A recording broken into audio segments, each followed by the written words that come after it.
I have to get off this thing to go on my. Matter of fact, yeah, I'm gonna let Champ listen to some music. I'll holler at y'all in the meantime. Peace, love, and blessings. Shout out to the mighty LDBC. Bomb Squad!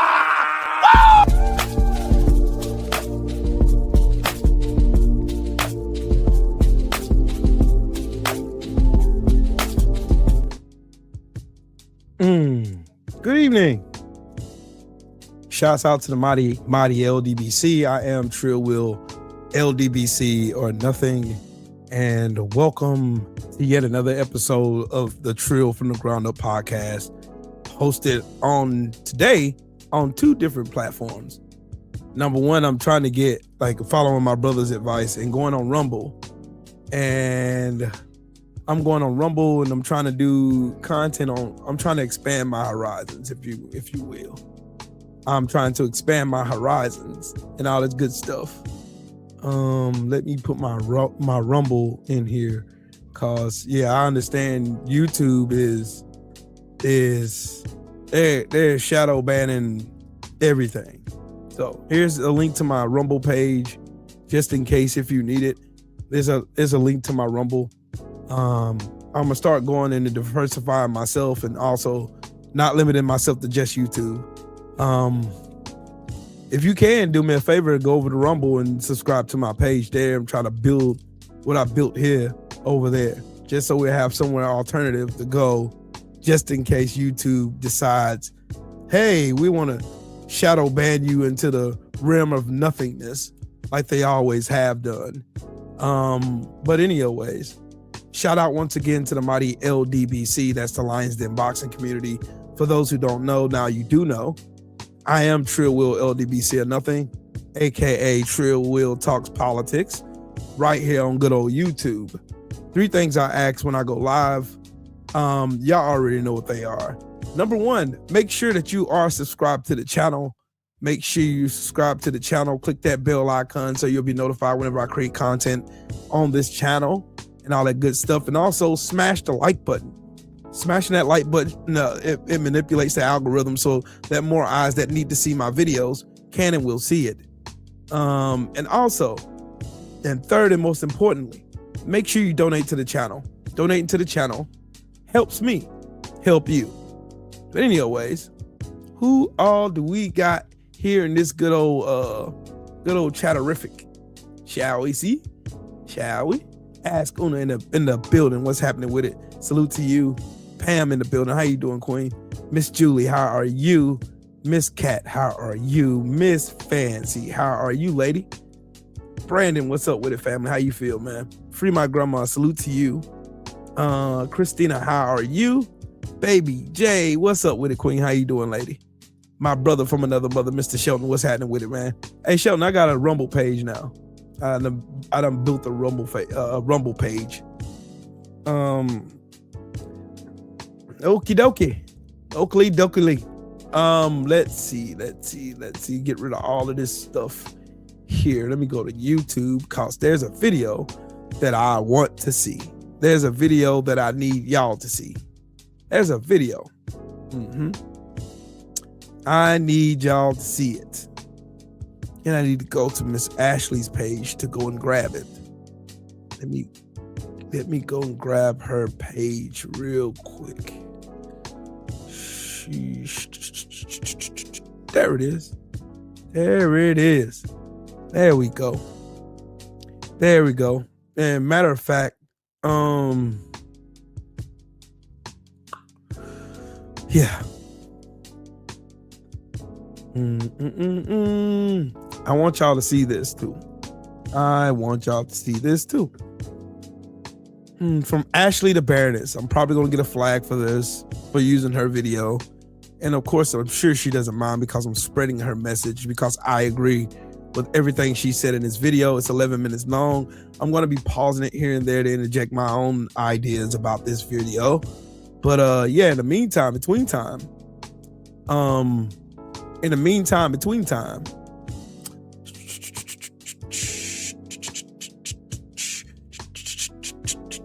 let me go ahead and make this bigger real quick. Let me make this full size. Gets me kicked off this platform. Let me make this full size, because this needs to be full size right here. So y'all tune on in to Miss Ashley, and shout out to her and shout out to her channel. She has over 180,000 subscribers. No, I'm not on fan base yet. I'm trying to expand my horizons though. Right now I'm on Rumble. I'm on Rumble, Instagram, Twitch, Facebook. What else do I have? I think that's it right now. But I have nobody in my what's name, because I have 0 followers on this page. I have zero followers on my Rumble page at all. I have none on here at all. I have none on here, which is tragic, cause okay, let me see. Let me go to my Rumble page, cause this thing is like behind, like super behind. Hey Lachelle, how you doing, Queen? My granddaughter is in there acting a plum fool in there. Jesse, what's up with it, man? Hero for hire, salute to you, man, and thank you. Yeah, because I'm starting to diversify my platforms, because y'all know YouTube love shadow banning people for telling the truth. But yeah, anyways, here's Miss Ashley. Platform. So I'm gonna be graphic. It is what it is. Let's talk. Because this week something happened that took us about 400 years to get to. And before I tell you what was said, I need to tell you what was being named. Because this is the part that never gets said with the weight that it deserves. Before a single ship left the coast of West Africa, the people who were going to be put on it were already being processed, stripped naked, prodded, groped. Traders invasively examined the breast, buttocks, and vaginal areas of women and girls. Let me pause right there. Let's go back, and y'all know what I'm going to do with this. Cross-reference that to stuff that we learned about today in today's time. This was during the days of slavery.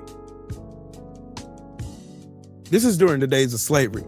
How these slave catchers, these slave owners were prodding and poking and fingering little girls. Who does that sound like to y'all? Combos with Cam. How you doing, sis? How you doing? Who does this sound like?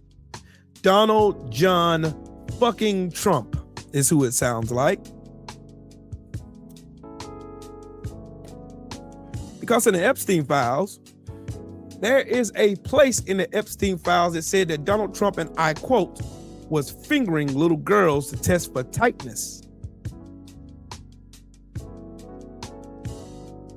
Like I said, nothing in the Epstein files is new under the sun. They are just operating in the same system of their ancestors. Their ancestors done the same thing to slaves. They done the same exact things to slaves. So y'all know, again, done the same thing that the slave catchers of yesteryear was doing, Donald Trump was doing here in modern day times. Jeffrey Epstein was doing the same thing that his raggedy, dirty, disgusting ass, musty ancestors were out here doing at the same damn time. What's up with it, Ram? What's good, Brody? They were doing the same exact thing that they were doing during the days of slavery here in America. I'm gonna let her continue. Allegedly to assess their childbearing ability. Men and boys were groped around the groin, scrotum, and anus. One white trafficker who later let me pause it again. Who does that sound like yet again? If you listen to the Sasha Riley tapes, like I had the displeasure of doing, but I had to, you would hear the same thing. Donald Trump did the same thing to little boys. Same thing. It's how he got a tent stake up his ass. But anyway, continue. Testified. Described the process as similar to what you would do to a horse before purchasing it.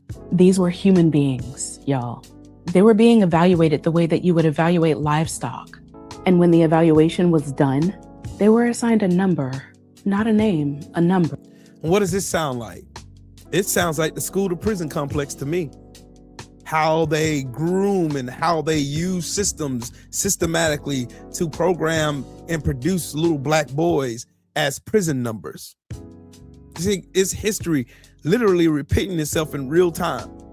Now all you have to do is literally look. Hey, salute to you, bro. Salute to you, Ram. Salute to you, my brother. But yeah, literally history is repeating itself yet again.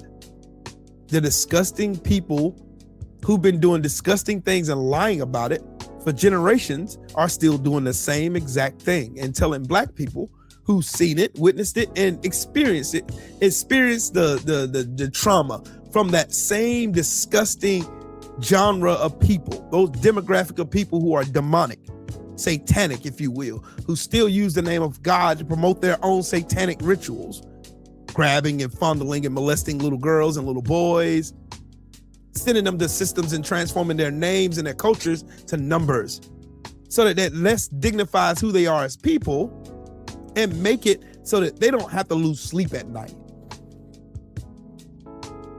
But yet again, here we go. And loaded onto ships. These ships were built into two categories: tight packers and loose packers. Tight packers maximized profit. Human beings were measured with instruments with charts to calculate how many bodies could be chained in a single row. The space allocated per person was roughly the size of a coffin. Men were shackled together in pairs at the wrists and ankles and packed into the hold lying on their sides, unable to sit up, unable to turn over, unable to move. Now think about that.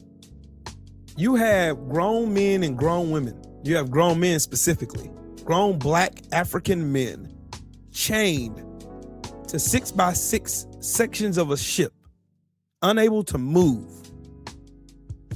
You know how disgusting that shit is?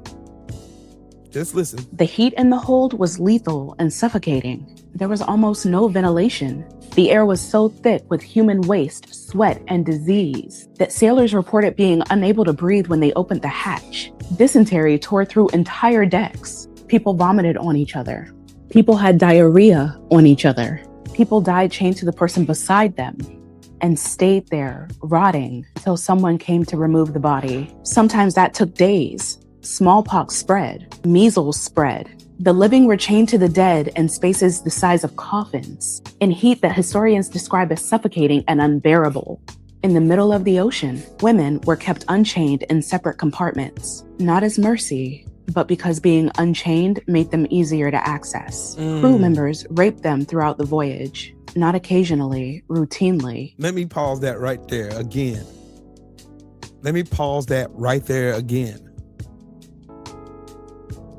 Little black girls were not chained for the specific purpose of those dirty ass fucking slave Neanderthals to have their way with them, to forcibly rape them, impregnate them. Sounds familiar, don't it? Sounds like Katie Johnson's case, right? But black people, you need to forget about slavery. You need to forget about it. Those who resisted were flogged. Women gave birth on those ships, without medical care, without assistance. And those... Sounds like the beginning of gynecology in America, doesn't it?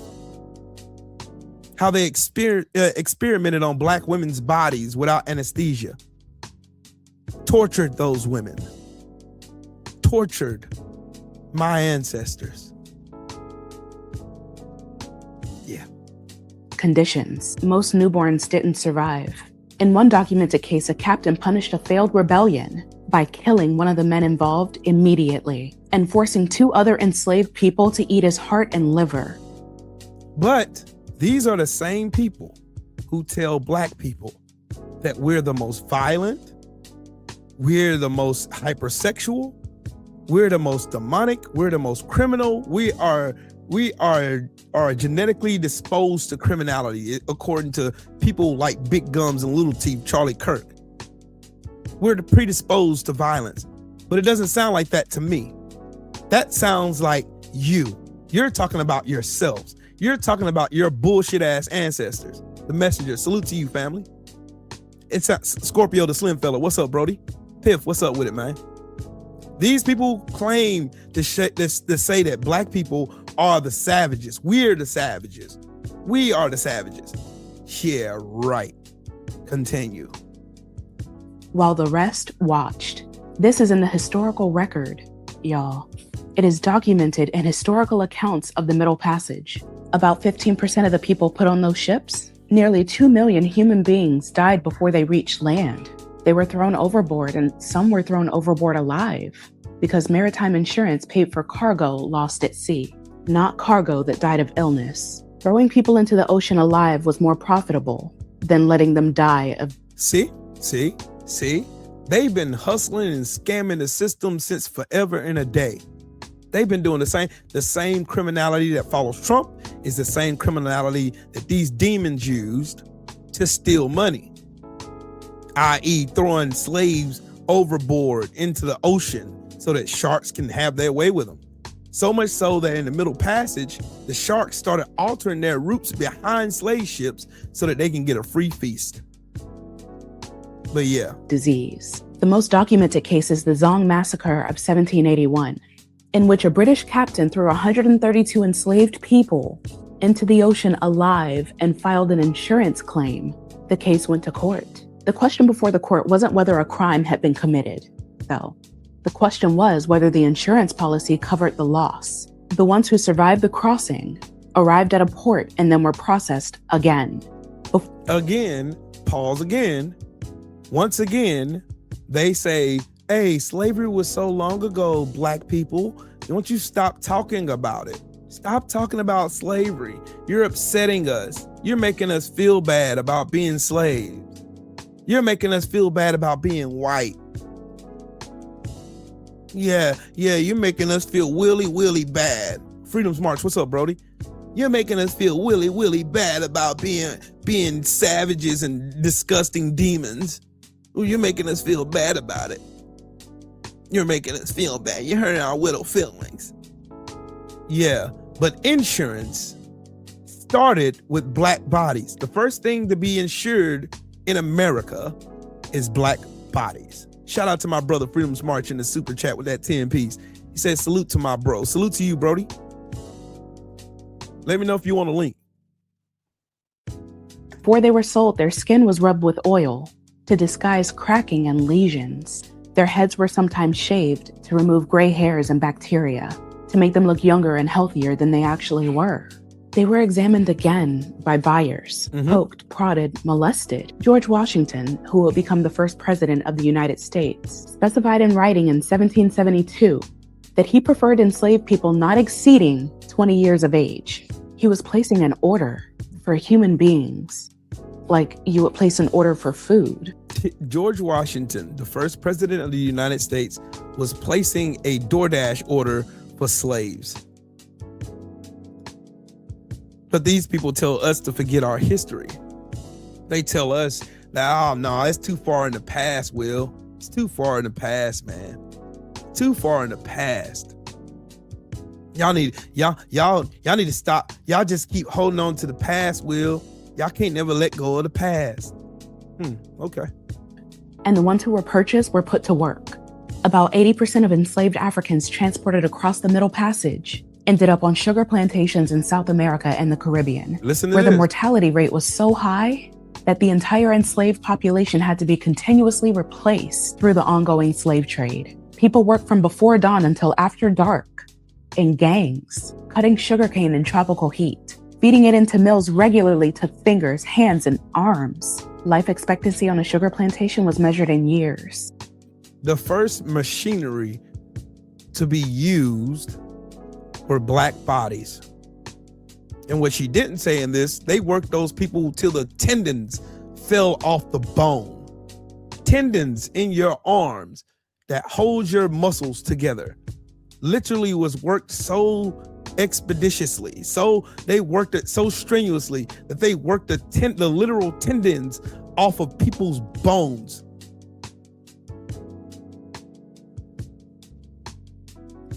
Not decades. The system consumed people. That was the model.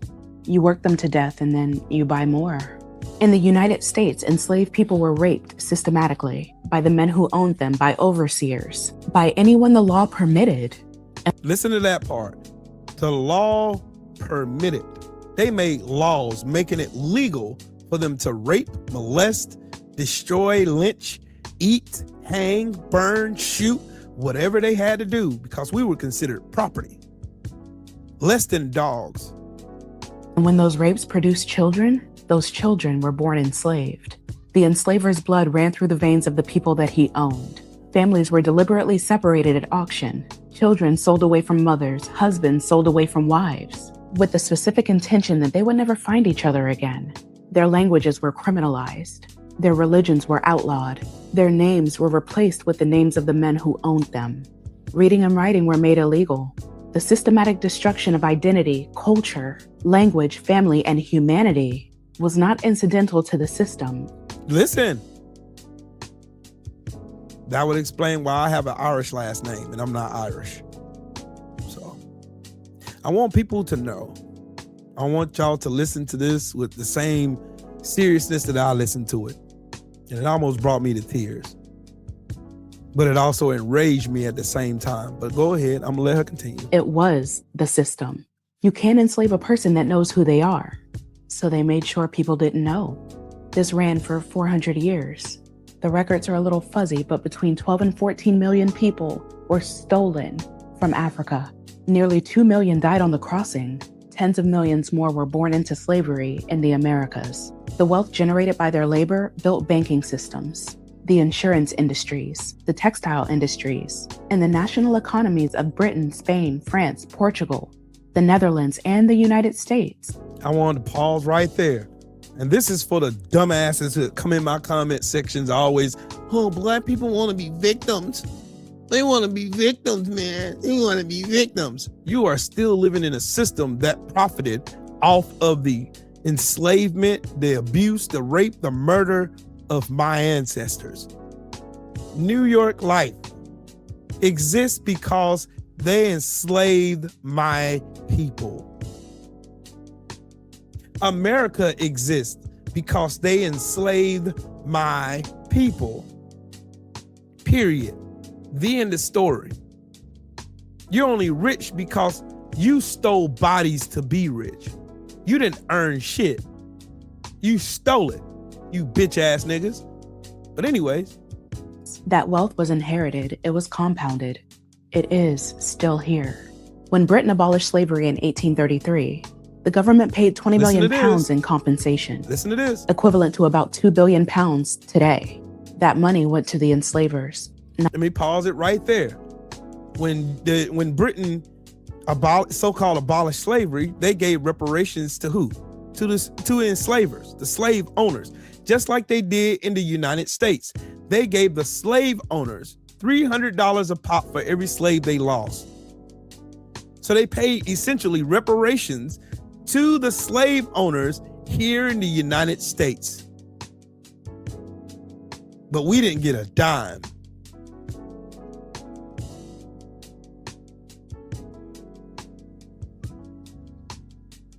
But don't worry, I got another point in a minute. Not to the enslaved. British taxpayers were paying off that debt until 2015. Lloyd's of London, which insured slave ships throughout the trade, they formally acknowledged the history and apologized for it.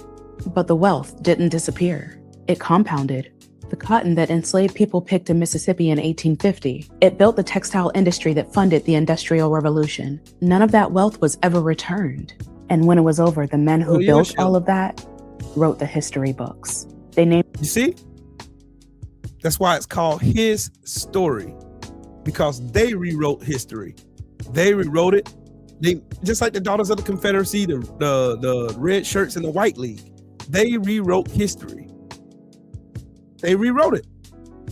Oh, we didn't do nothing bad. It wasn't that bad. The streets after themselves, built monuments to the men that tried to keep it going. Facts. Taught children that it was a tragedy of its time. Something complicated, something to understand in context, you know? This week, 123 countries stood up at the United Nations and said, no. Listen to this We part. see it. We name it. The gravest crime in the history of humanity. And I keep thinking about the people that never got to hear that. The people who died carrying the truth of this in their bodies, with the world's silence pressing down on top of it. Our ancestors knew exactly what it was. They lived it and the world looked away. Yep. That's not a small thing to finally name. Nope. Now let's talk about who refused to name it. 3 countries out of 193. The United States, Israel, and Argentina. I'm going to pause that right there. The United States, Israel, and Argentina were the only 3 countries that said, no, we didn't see nothing bad. We didn't see nothing wrong. But I want y'all to look at this. Israel, the United States, and Argentina vote against, calling the transatlantic slave trade the gravest crime against humanity, and reparations for descendants of enslaved Africans. Reparations for Holocaust survivors, nothing for slavery's descendants. You see, the hypocrisy is real because of the fact that anytime somebody even said anything remotely about Israel itself, you would deem anti-Semitic. And you had the wrath of the world on top of you. Once you said the smallest iota of a thing about those people, those small hat people over there, once you did, that was it. Over with for you. You see how many celebrities got shamed and got blacklisted and canceled because they said something that they deem anti-Semitic, but Israel can set their goofy ass who committing right now open atrocities and genocide right now and say, no, we didn't see anything wrong with slavery. We don't see anything wrong with slavery. You don't see anything wrong with slavery. But I see the blacks over here celebrating Iran. Of course we are. Because Iran actually acknowledges what happened to my people. They see it. They know it.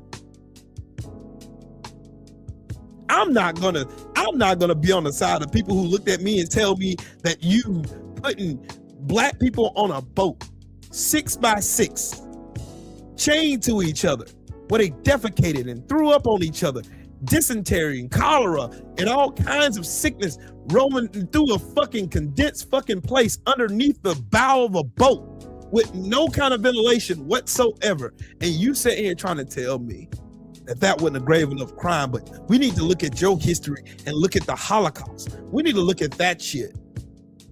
That was the gravest crime against humanity right there. But you don't ever talk about the rubber mines in the Congo where over 12 million Africans died. They never talk about that. They never talk about Leopold and what he did to my fucking people. They never talk about that shit. I wonder why. More than almost triple the amount of bodies. And y'all ain't got nothing to say about that. But still, they got the audacity and the gall to come out and tell us we don't have anything to be complaining about. We don't have anything to be whining about. We're being victims. That's what they always fucking say. They always run their fucking mouths and tell us that we're the victims when we've been victimized and it's been documented. You can go look up John Thistlewood's you can look at his diary right now and see he raped black women over 3,825 times and he documented every time of it. There's books that they had out. They were talking about eating black bodies. They were cannibalized. They were cannibalizing us. They were torturing us outright. There's Jesse Washington, who was chained to a tree. And these motherfuckers looked at him with 16,000 people surrounding his body on a bullshit humbug case that an all-white jury found him guilty of with no evidence. They hung this man from a chain. They lowered his body into a fire and watched him scream and try to climb that chain to get out. And then they started cutting off his fingers to watch it. They cut all of his fingers off, so they watched him slap that chain trying to save his own life. And these same fucking people will sit here and tell black people that we're overreacting. Nigga, fuck y'all. You anti-Semitic. You're anti-Semitic, man. You're anti-Semitic. You're anti-Semitic, man. You're anti-Semitic. I'm gonna let her continue. Countries looked at a non-binding statement, not a reparations check, not a court summons, not a single dollar changing hands, not one person facing any kind of consequences, just a formal moral acknowledgement that this happened and that it was the worst, and voted no. They voted no. And the argument this country made is one of the most clarifying things they've said in years. The U.S. Deputy Ambassador stood up in that hall and said, Listen. "The United States does not recognize a legal right to reparations for historical wrongs that were not illegal under international law at the time they occurred." They built the legal system that made all of that legal. They wrote those laws. They enforced them. They sent men with guns to drag the people back that survived long enough to escape. They fought a war. Hundreds of thousands of people died, specifically to keep those laws in place. Right. And now they're sitting behind those same laws as their defense, as proof that they don't owe anything. The country that engineered the legal architecture of chattel slavery is using that same architecture like a shield. That's a confession if I've ever heard one. Listen to what they said. Now I'm gonna break this down for y'all again. These sun-dodging fucking lice-infested sun devils literally sat there and used for that bullshit as excuse to say, well, we don't believe that there was a crime committed because the laws that we wrote to say it wasn't a crime said it wasn't a crime, so it wasn't wrong at all. America literally sat on the world stage and says, we're racist, fine, what are you gonna do about it? What the fuck you gonna do about it? We wrote the laws, we wrote the history, and we standing behind those bullshit ass laws. Israel and fucking Argentina sat on a world stage and said, we're racist, so the fuck what? And what? And people are okay with that. And they're talking about in America, racism doesn't exist. Shut the fuck up talking to me. And then there's Europe. Europe didn't vote no, they abstained.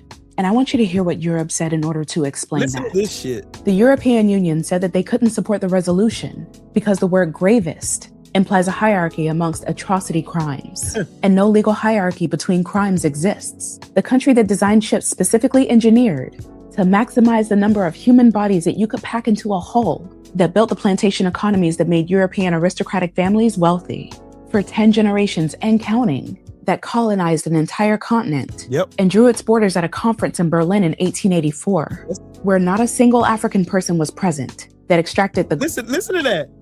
They had a whole conference where they chopped up Africa into sections for countries to go colonize, and Africa had no representation at the fucking table. How demonic do you have to be to go say, look at this land over there. We're just going to colonize their shit and take all their fucking, we're going to take every one of their resources for our own personal gain. And they get nothing. Boy, I tell you, boy.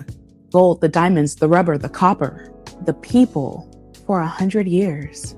And they're still sitting with that wealth in 2026. Had concerns about an adjective. Not the 2 million people thrown into the ocean. Not the women raped on those ships. Not the children sold at auction. The word used to describe all of it. The Netherlands is the only country in the world that's ever formally apologized for its role in the slave trade. One out of every nation that participated. One apology in the entire history of the Western world. But look at who said yes, right?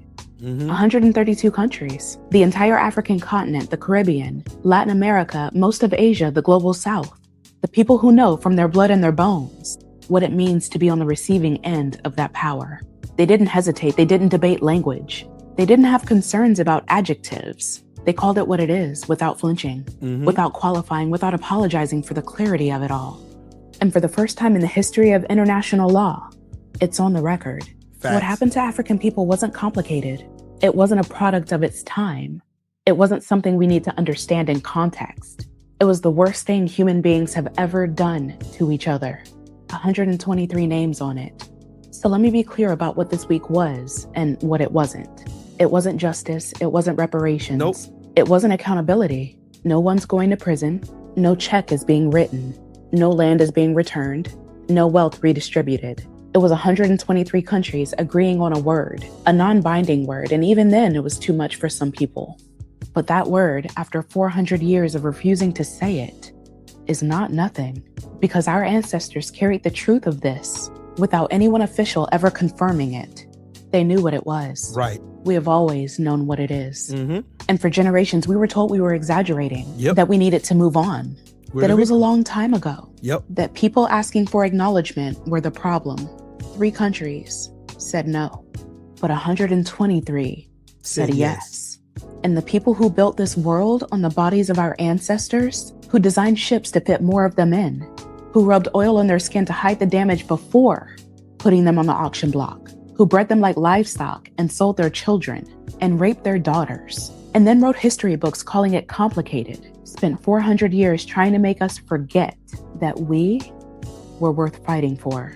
This week, the world disagreed. That belongs to us. It always has. Yes. And nobody gets to take that back. Man, that's powerful. That is powerful. That is powerful. That is powerful. And yet disgusting at the same time. It's powerful and disgusting at the same time.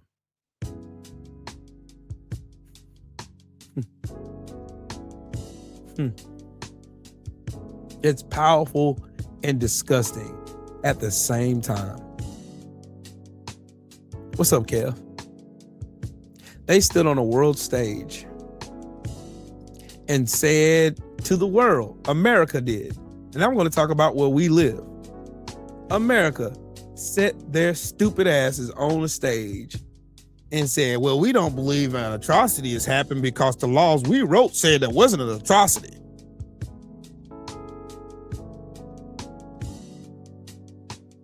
See, I told y'all,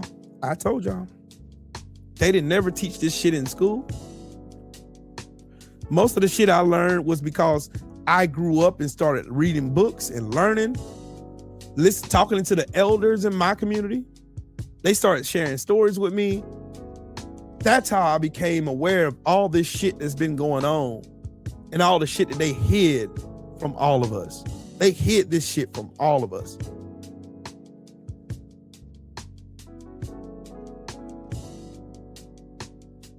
They never taught this.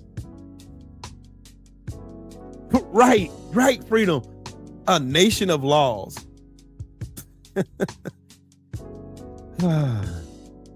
A nation of laws. A nation of laws.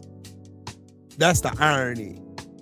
We're a Christian nation, while at the same time lying on a world stage saying, I don't see anything wrong with enslaving and capturing and killing and raping and molesting and lynching and hanging and working these people till they tendons fell off the bone.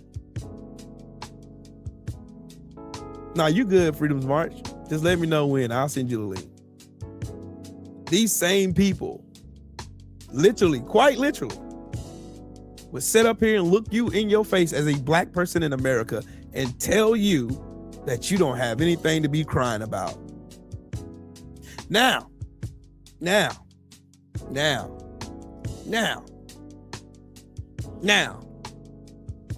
Okay.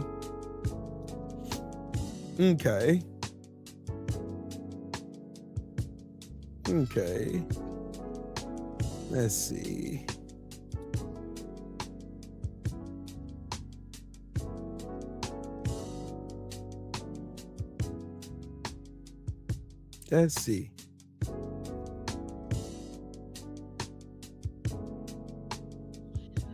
I don't even want to get on him yet. I'm gonna wait.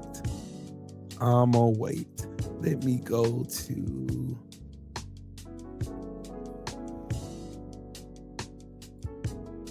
Let me go here.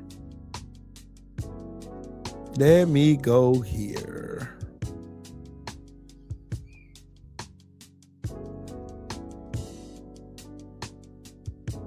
Let me go here. Let me go here. Let me go here.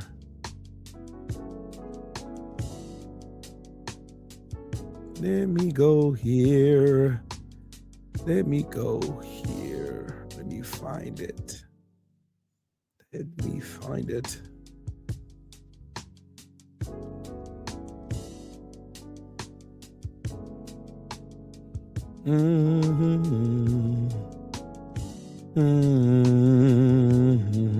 Oh, don't worry about that. I'm gonna get you next. I'm gonna get you in a second. I just want to find that picture.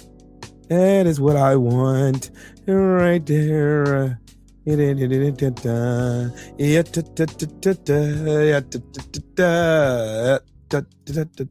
Hold on. Let me go here.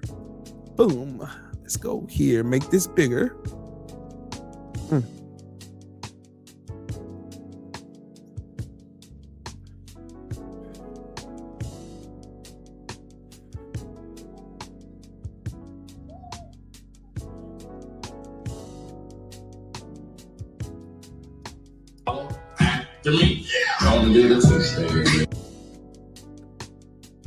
Now, brings me to Erica Kirk and all this so-called alleged outrage from the right and all these goofballs, these magatards and these dumbass redneck racists. What if we did it in blackface? Y'all been doing blackface for over 100 years. The fuck is you talking about? You had Lily Gaddis this past October and Halloween do a whole live stream in blackface. And y'all got the nerve to try to talk to Drewski. Oh, Drewski, you're wrong, Drewski. You're wrong. That's just so wrong. You want to talk about an assassinated woman's husband. You ain't talking about that, man. Come on, man. You ain't talking about it. Come on, man. You just wrong, man. You just wrong, man. Come on, man. You just wrong, man. You just wrong. You just wrong. Come on, man. You just wrong, man.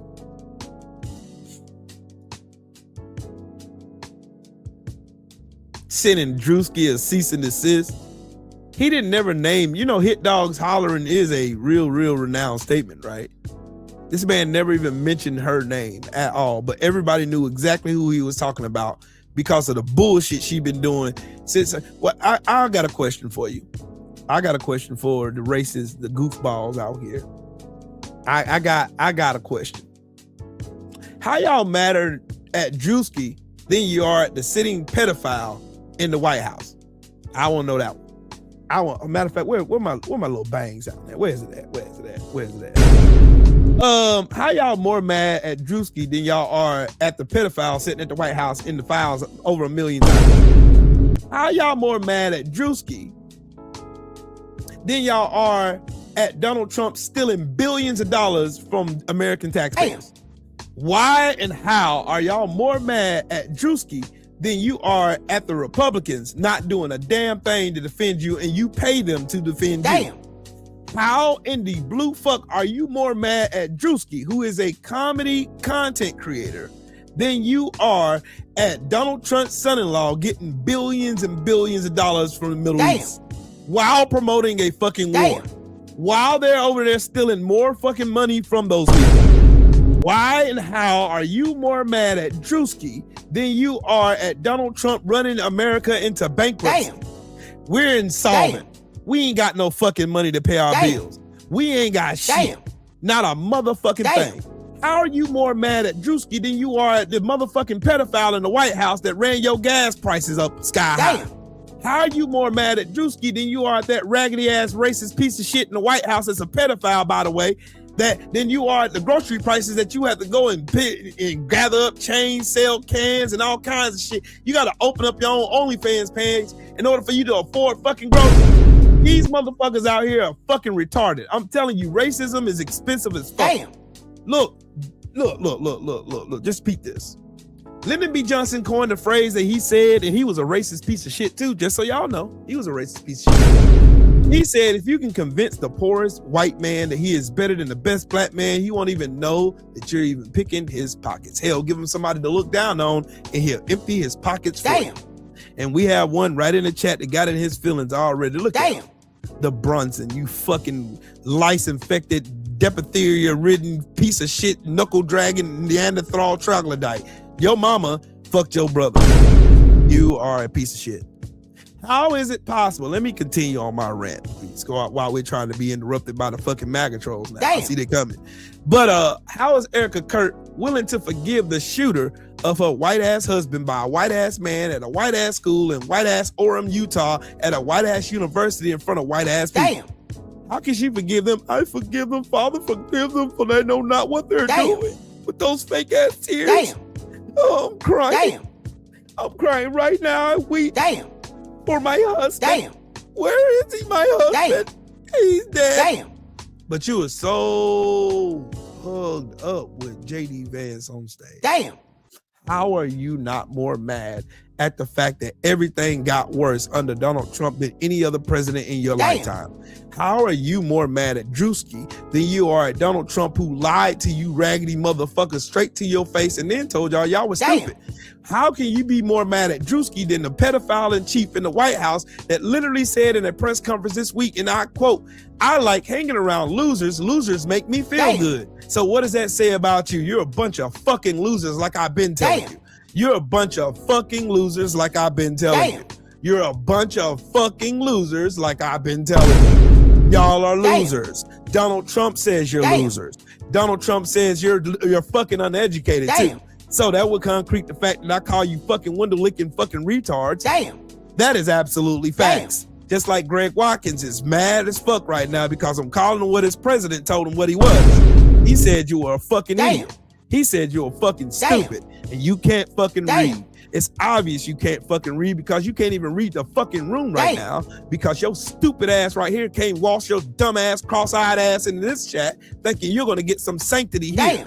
You're not getting a bitch ass thing because you didn't listen to the 11 minutes that brilliant queen Ashley put together talking about how America, Israel, and Argentina told the whole entire world we're racist and proud of it. That we don't give a fuck about stealing black people. We don't give a fuck about stealing their culture. We don't give a fuck about stealing their rights. We don't give a fuck about making billions of dollars off their backs and then claiming nothing happened. It happened so long ago. Well, you don't need reparations, black people. We don't need reparations. Fuck you, bitch ass niggas. Pay us our goddamn money so we can get the fuck away from you demonic fucking troglodytes when this ship is going down. Because like it or not, America is done for. Donald Trump has systematically stuck the fucking final nail in the coffin.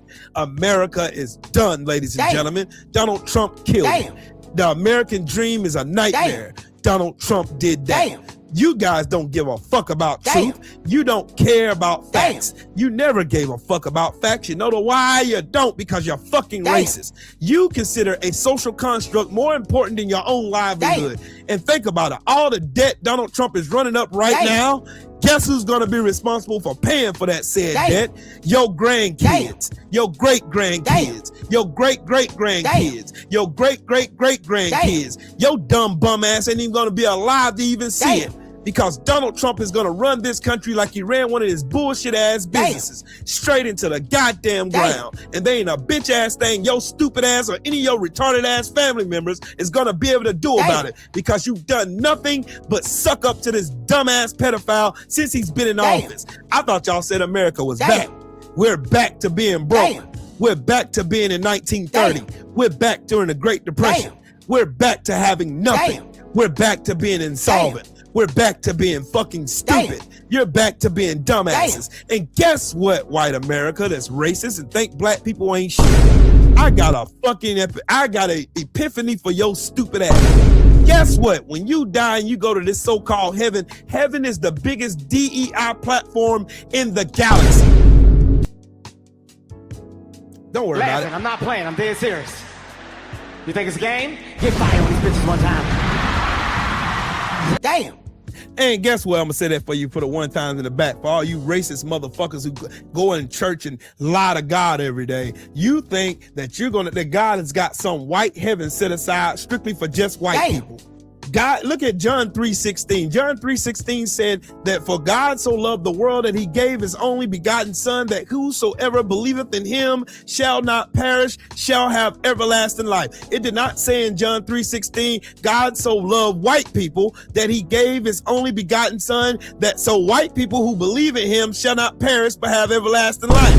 Please show me in the Bible where Jesus himself said he died for the sanctity of white people. Show me in the Bible where Jesus was crucified for just white people. Show me where he said in heaven it's only for fucking white people. And that, my friends, should show you you're fucking retarded. Don't worry, get fired. I'm not playing. I'm dead serious. You think it's a game? Get fired on these bitches one time. Y'all gonna be real mad. Real mad. I'm glad you're gonna be mad. I'm gonna be the one to tell you I'm a son of a preacher. I'm gonna be the one to tell you the truth. I'm gonna be the one to tell you the real truth. None of your racist ass meemaws and pawpaws who sit up here and said, I hate niggers, niggas deserve to die, niggers need to know their place. Not now one of them motherfuckers seen the kingdom of God. Boy, it's easier for you to fit a camel through the eye of a needle than for a rich man to see the kingdom of God. Nor I'm gonna update it to my own fucking rhetoric.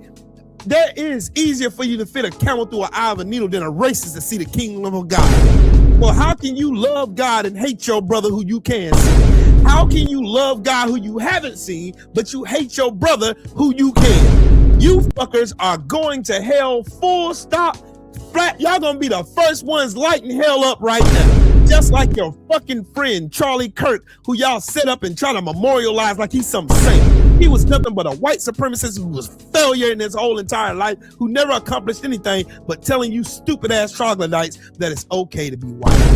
It's okay to be racist. It's okay to be a piece of shit and get paid for it. And you paid him for it. And he lied to you. He lied to you.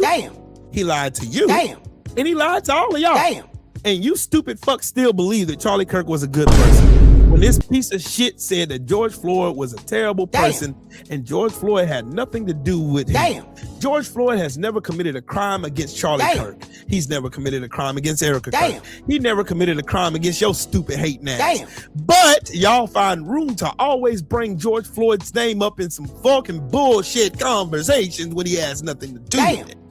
But I'm gonna run it back to what I just told you stupid troglodytes a little while ago. Just so you know, heaven is the biggest DEI platform in the galaxy. The biggest platform in the history of the world. The biggest DEI platform in the history of the four-minute future.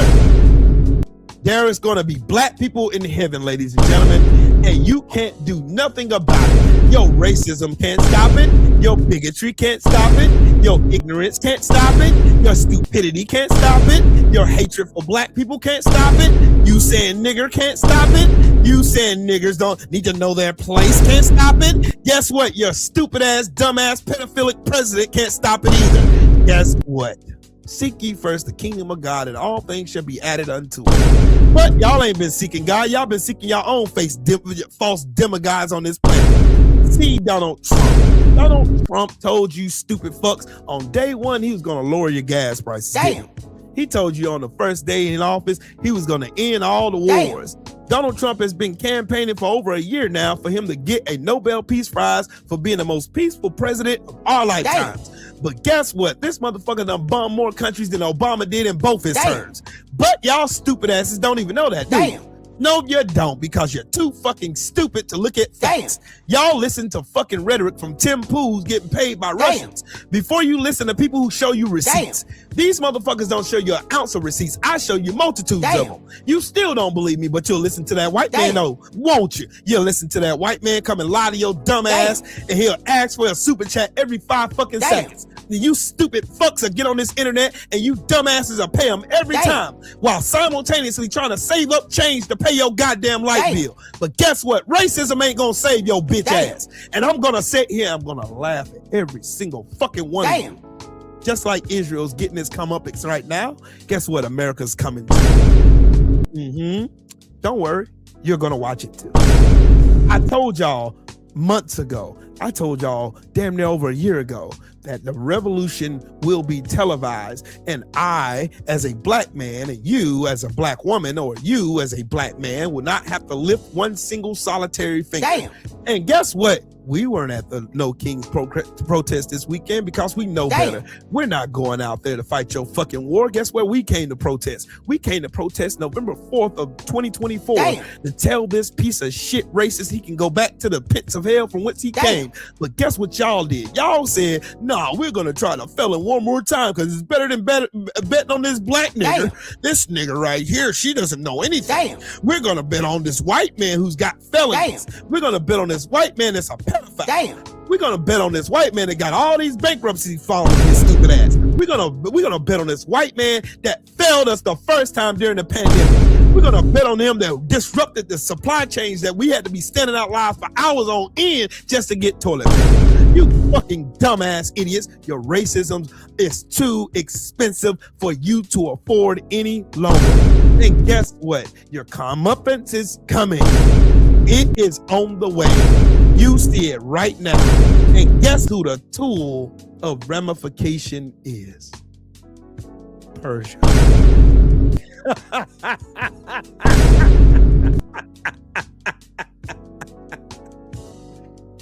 Oh, Wilson, he's on the side. He's a veteran. How dare he?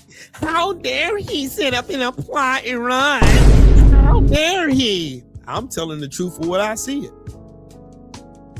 Donald Trump ain't whooping Iran's ass. Iran is literally beating the shit out of Tel Aviv right now. They just won't show you, but trust me, the truth is still coming out. I don't care how many billionaires own all the media networks, this truth is still coming out. The truth is still going to be the truth no matter how much you try to hide it, billionaires. Elon Musk promised you stupid, retarded bastards that he was going to regulate all the fraud and waste and abuse in the White House. And guess what he considered fraud, waste, and abuse? Black people, immigrants, women. Yeah. How did that work out for you? So now they eliminated every point, every chance that they could go and lie on black people yet again. And they have quite literally made the bullseye right on top of their fucking foreheads, but because white men ran this country and saw it. White men ran this fucking ICE brigade that's out here kidnapping and shooting Renee Good, shooting Alex Prince. Guess what? They're kidnapping Americans, setting up concentration camps, bombing fucking schools in the name of Israel, letting Israel walk a country full of 340 million people being told what to do by a country of 9 million that was only established in 1940 fucking 8. Y'all somehow in your ratchet ass fucking mind thought that they were the chosen people. How can a people be a chosen people that was 2,000 years ago promised when they were only established in 1948? You do the math. I guess your math ain't mathing, is it? Well, damn. Y'all got it all wrong, dude. You got it wrong, man. Somebody grab my Aikman Rod. I'm not playing. I'm dead serious, man. You think it's a game? Get fired on these bitches one time.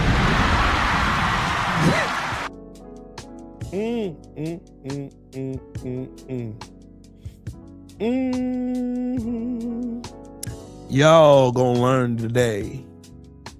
Y'all are gonna learn today. Y'all gonna learn. Y'all gonna learn. Like I've been told y'all, racism is way too expensive for you. Racism been expensive for you. Racism costs y'all way too much. Racism has exposed y'all for what y'all really are.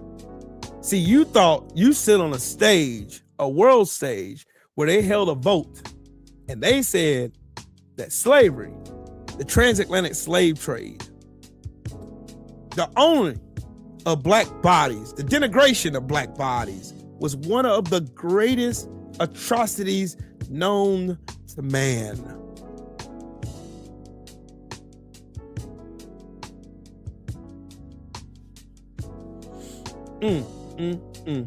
And y'all listen to a motherfucker like Pete fucking Henderson. Damn. They're gonna get your kids killed. Damn. Guess what? I ain't gonna feel bad at all. Damn. I don't feel an ounce of remorse. Damn. I don't feel an ounce of sympathy. Damn. I don't really fucking care anymore. Damn. You know why? Because America showed who they were on that world stage when they had an opportunity to prove otherwise. Damn. But they literally sat on a stage with Argentina and Israel and said that look, slavery wasn't that bad. Maybe because your ancestors didn't have to deal with it. But Will, what about the Irish? The Irish, you stupid motherfuckers need to learn what context means. They need to understand the difference between comprehension and being fucking retarded. Damn. Look, indentured servitude and slavery, chattel slavery, are two different things. Indentured servitude, you can work off your debt and then you're free. Damn. Chattel slavery means I own you, I own your kids, I own your kids' kids, and every bloodline after that. Oh my God, bro. Oh, hell no. Damn. Yeah, they can quite literally own all of your lineage, your family. We steal your name, your culture, and everything. And then we make it our own. And then we work you from sun up to sundown till the tendons fall off the bone. And then we beat you over the head with a billy club and throw you in a fucking tomb. And then next we replace you. Just like we replacing batteries in a remote that the controller don't work anymore. And then these people sit up here and try to tell me that I need to tone down my language and I need to stop talking about what happened to my people. Well, I got a message for you fucking fuck twats on the internet. Fuck you and the horse you rode in on. As long as I have breath in my body, I will continue to be the loudest voice in the room talking about the atrocities that your raggedy ass, disgusting, lice-infested fucking ancestors committed against my people. And you will run our fucking check one way or the other. Whether it be from me or from God in heaven, trust me, God sees our pain. God sees everything you've done to all of us who look like me, who has my tone, who has my melody, who has my lineage, who has the same ancestors that I share.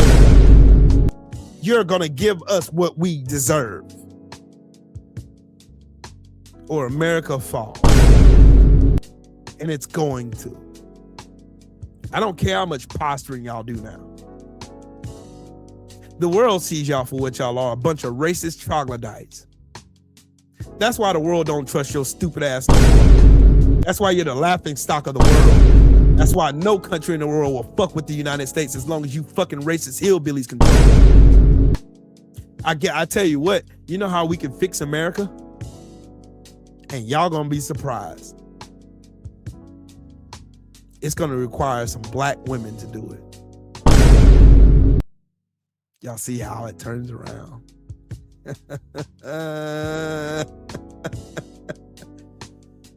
Do y'all see?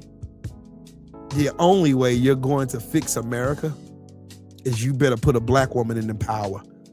And you better eradicate that whole fucking Capitol Hill. House and the Senate, they got to be eradicated. Every single one of them have got to be eradicated. Get them out of the office. Replace every single one of them. They're all been compromised. They're all in the pockets of Israel. And Israel plans on carrying out this war till they get what they want. Notice that y'all ain't seen not one IDF soldier transported to Cargill Island, have you? Nope. How many IDF soldiers did y'all see during the Iraqi war? How many? Don't worry, I know the answer to that, and so do you. There was none. Zero. Nada. Not one. Not a single solitary one. What you doing, little girl? Come here. Can I have a hug? Let me have a hug.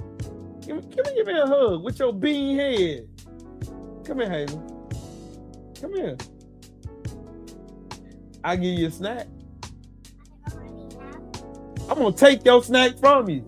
No. Yes. No. Yes. No. Yes.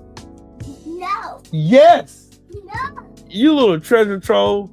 No, because you can't catch No, because you can't catch me. No, I can get Mimi to catch you for me. Mimi, get my little run.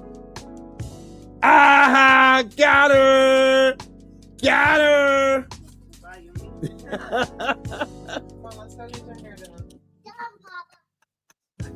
I'm gonna come get you in a minute. I'm coming to get you in a minute, little girl.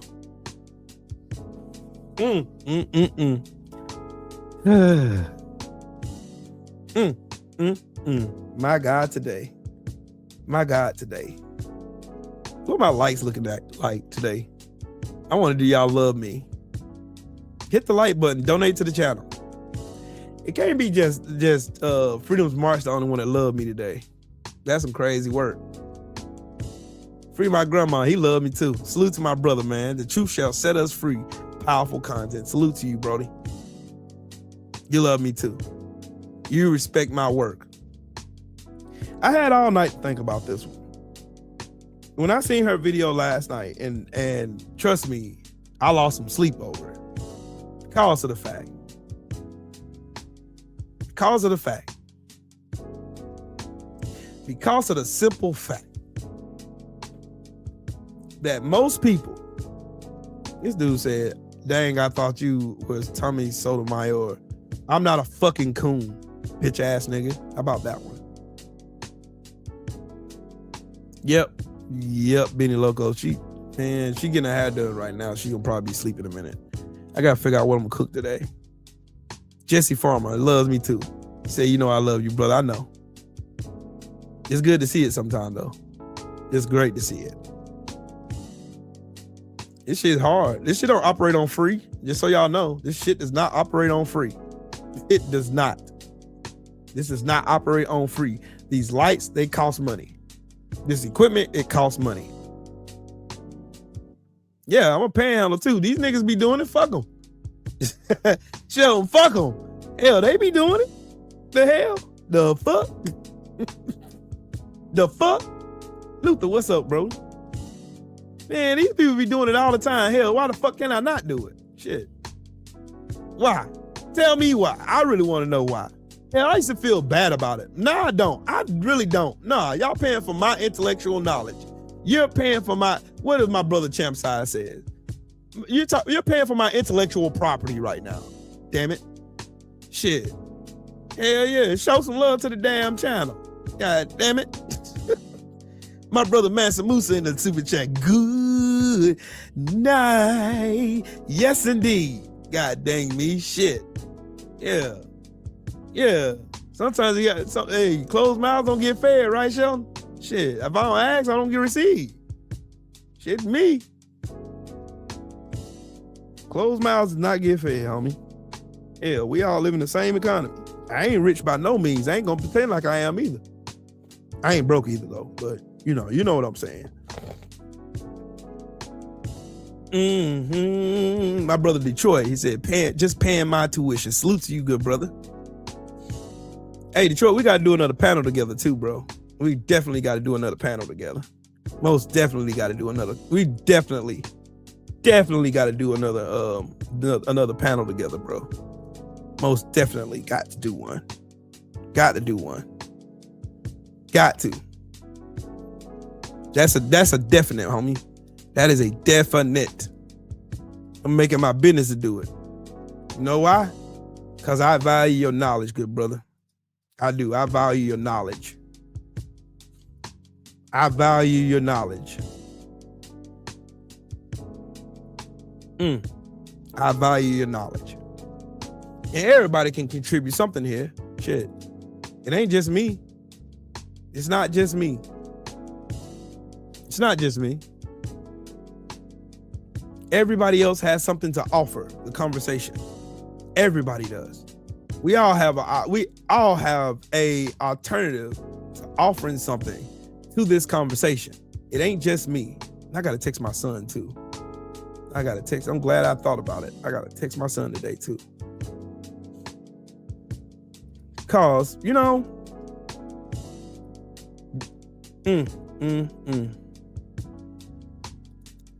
free my grandma, right?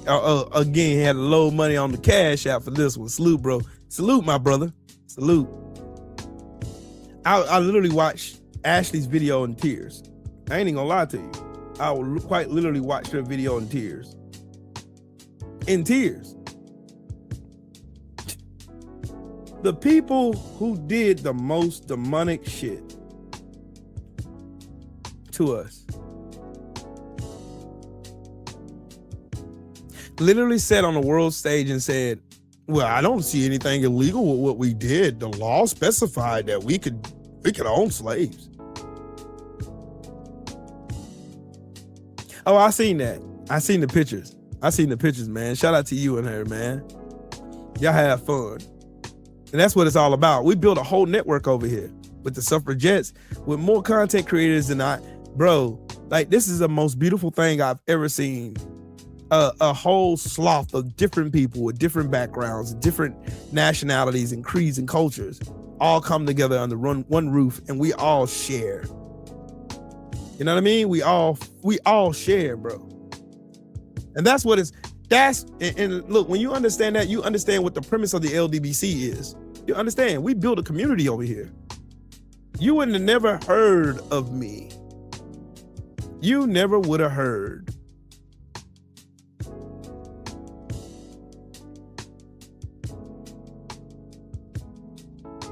You never would have heard.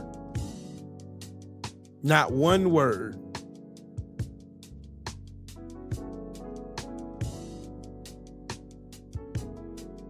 You never would have heard a word. Not one word from me. Had it not been for the LDBC.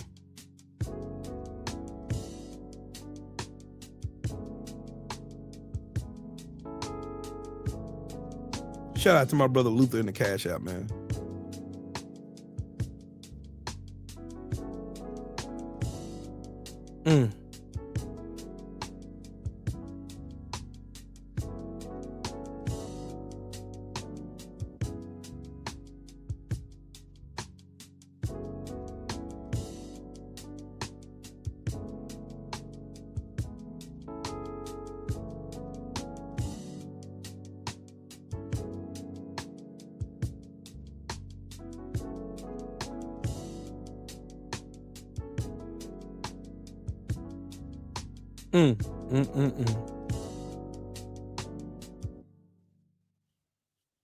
So I started to use this one. This is the one I started to use right here. These people will literally sit on this app and say Drewski went too far. Drewski went too far. He went too far.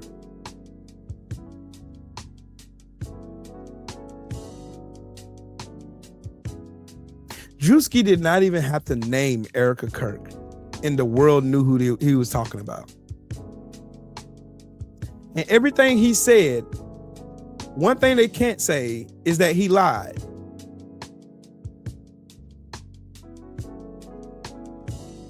This man did not lie about anything.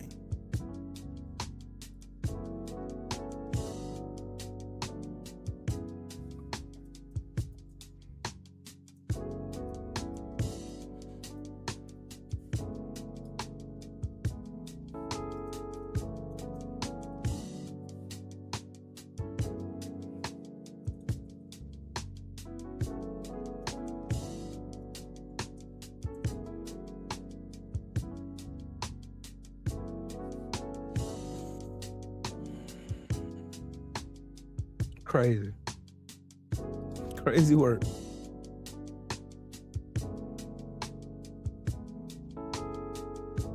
Crazy work.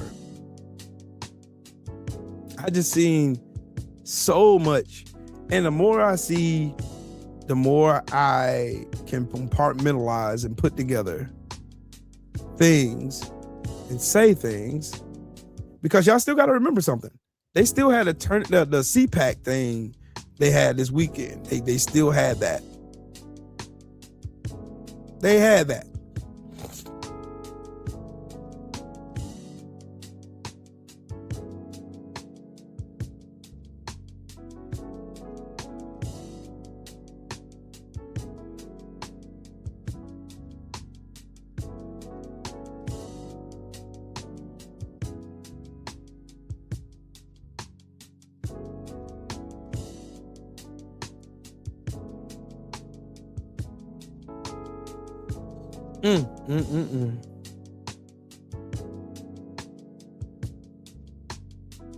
Drewski told the truth. Yep, CPAC was empty. Did y'all hear y'all hear when Matt Slap got his goofy ass on the stage and talking about the impeachment of Donald Trump, how they cheered for that? And they kept trying to reel him back in. Oh, no, man, that's not the wrong answer. That's the wrong answer. That's the wrong answer.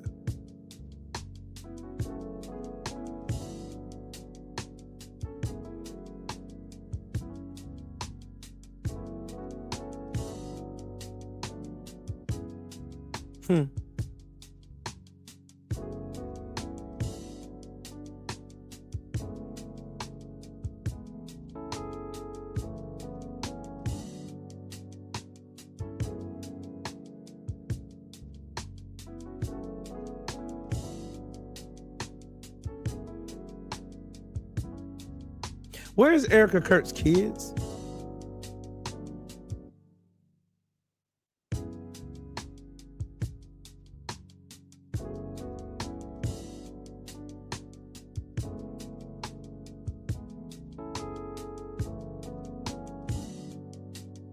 Anybody.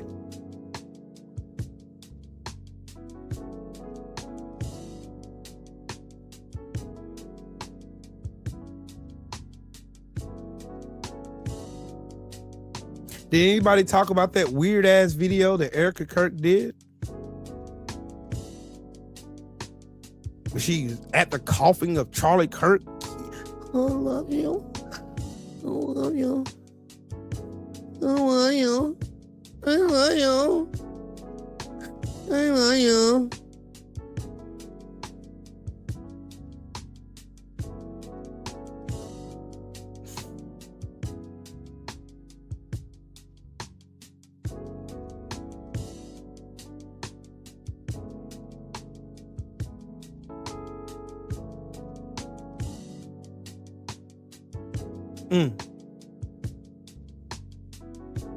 And y'all want to know something else wild? I'm gonna tell y'all another revelation I had. I do not fuck with Candace Owens whatsoever. But two things can be true at the same time. She has been on Erica Kirk's neck since Charlie Kirk got smoked by one of his own people. She has been on his ass. She has been on Erica Kirk's ass. What's left of it anyway. She's been on her long back since Charlie Kirk got smoked. She been on her ass. And I'm here for all of it. I love watching these goofballs. I love watching them implode on themselves. I take huge umbrance over that there.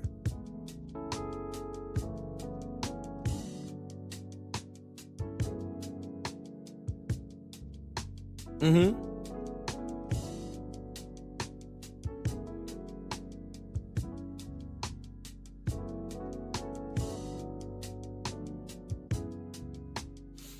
I've been seeing clips from the No Kings protest. I see people flipping off Apache choppers because everything has been politicized.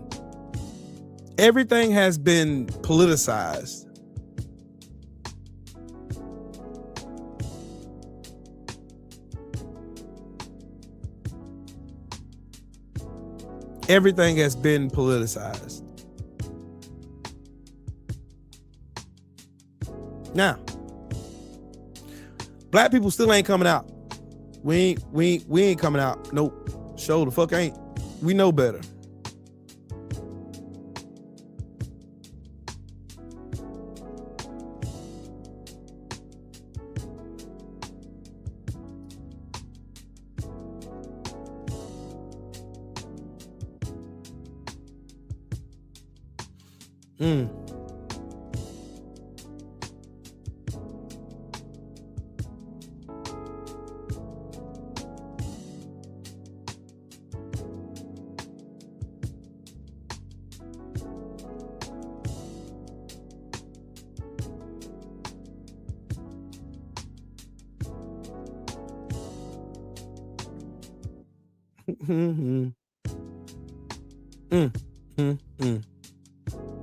Boy, I could do so much right now.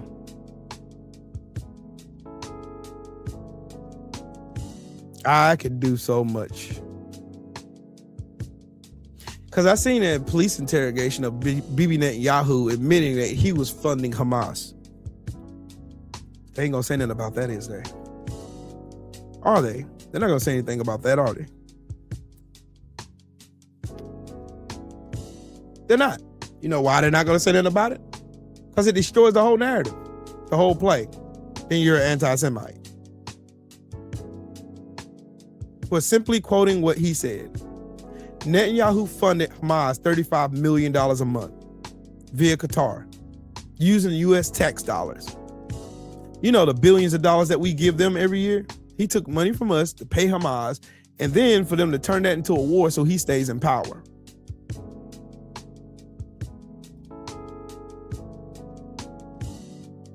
Well, I'm waiting for somebody to tell me I'm lying so I can show the video.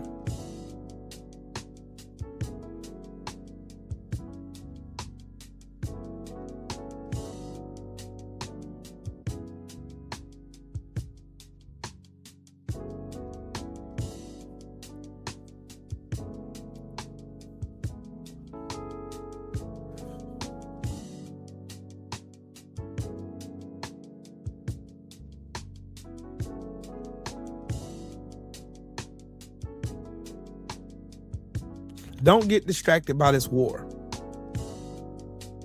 Well, this bullshit ass illegal war that these bastards started. Because what I want y'all to remember is Donald Trump is a pedophile in the pedophile files. It's not just the Epstein files, it's the Trump and the Epstein files. It's the Trump and Epstein files. Period. The end of story. The end. And we should not rest until every name in the Epstein files are prosecuted. Period. The end of story. And I don't want to ever hear again. Hey, I texted it to you, Freedom. I texted it to you. Check your phone.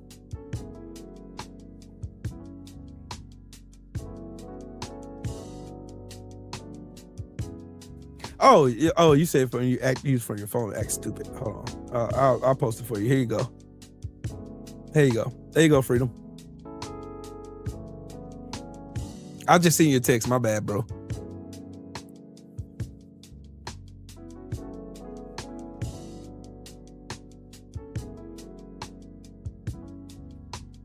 I seen that too, but majority of us ain't going out. We know better. I got you. I just put it in the chat, Freedom. I posted it in the chat. Let me go and pin it to the top.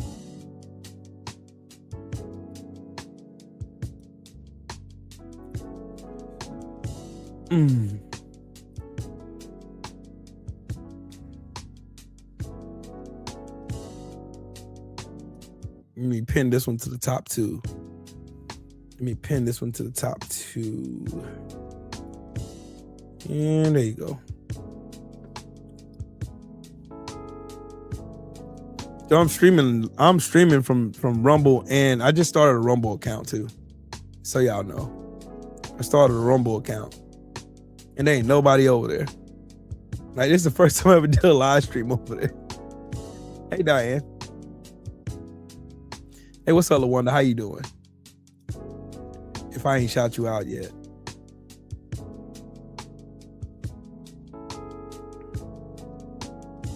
Does that link work? Does that one work, Freedom's March? I wonder, does it work?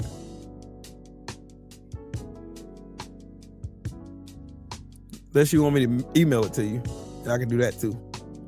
Either or, let me know. What we doing for dinner? Huh?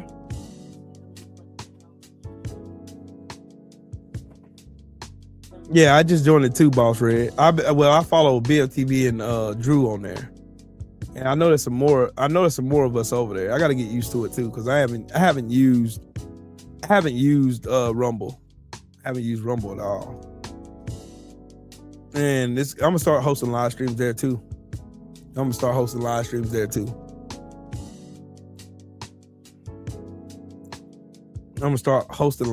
there, cause yeah,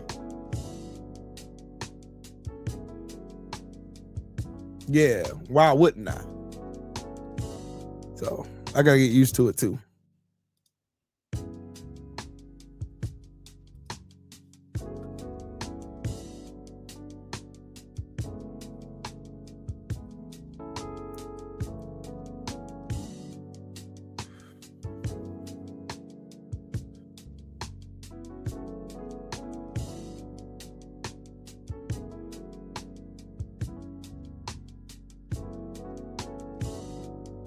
I'm gonna show y'all who maggots are. I'm gonna show y'all who they are.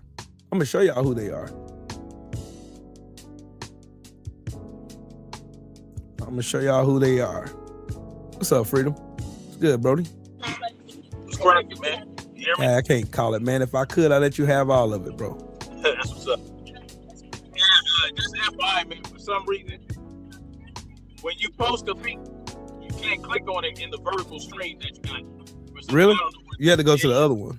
Yeah, you got to go to the horizontal stream. That's wild. You see how YouTube be trying to do me now? You see YouTube is steady on the case trying to subvert my people. and my chat, man, because normally there's 200-300 people in here. Yeah, it's crazy work. Yep, crazy work. Like last week, I did a 7,000 view video. This week is probably 1,000. They be playing the games, man. Yeah, I know.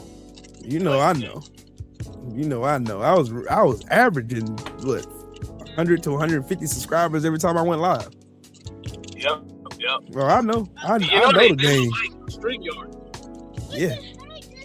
That's why I wasn't using StreamYard for a long time. I wasn't using StreamYard for a long time. Yeah, man. For a long time because of this. Yeah. Because I know once I use this, they start going through and knocking down my chat, it's just too many. Shadow banning, keeping it out of the algorithm and all that. I know what it is. Hey Judy, how you doing? Miss Judy in the building. Good to see you. I know what they be doing. Yeah. But yeah, you got anything to add to what I showed earlier? Which one? Which part? With Miss Ashley. With Miss Ashley. Her video, the video I showed earlier. That's a real spell right there, man. She was spitting straight facts. Yep. Straight facts. And that just goes to show the people base. They don't care about none of us. They don't care, especially don't care about black folks. Right. They never did care about that. But they did care enough about the white slave owners. Right. That they gave reparations to. They cared enough about them. So. Oh yeah. This is it just further affirms what we have been talking about. That they don't care about us. We have to operate like they don't care about us. Yep. So once we get to that point, once we realize that we don't need them, they need us more than we need them. And when you realize that and start acting on it, man, that's going to be more powerful than pulling one trigger. Mm-hmm. And we have to understand the monster that we fighting. The monster that we're fighting does not care that they did what they did to us. They don't care. No, America showed you on the world stage. They didn't give a fuck. They didn't care. We show you on the world stage. We do not care. Facts. Wells Fargo, they still operate. They made billions off the plate. Mm-hmm. They did not get one criminal charge, not one penny in reparations. Mm-hmm. You understand? All of these corporations that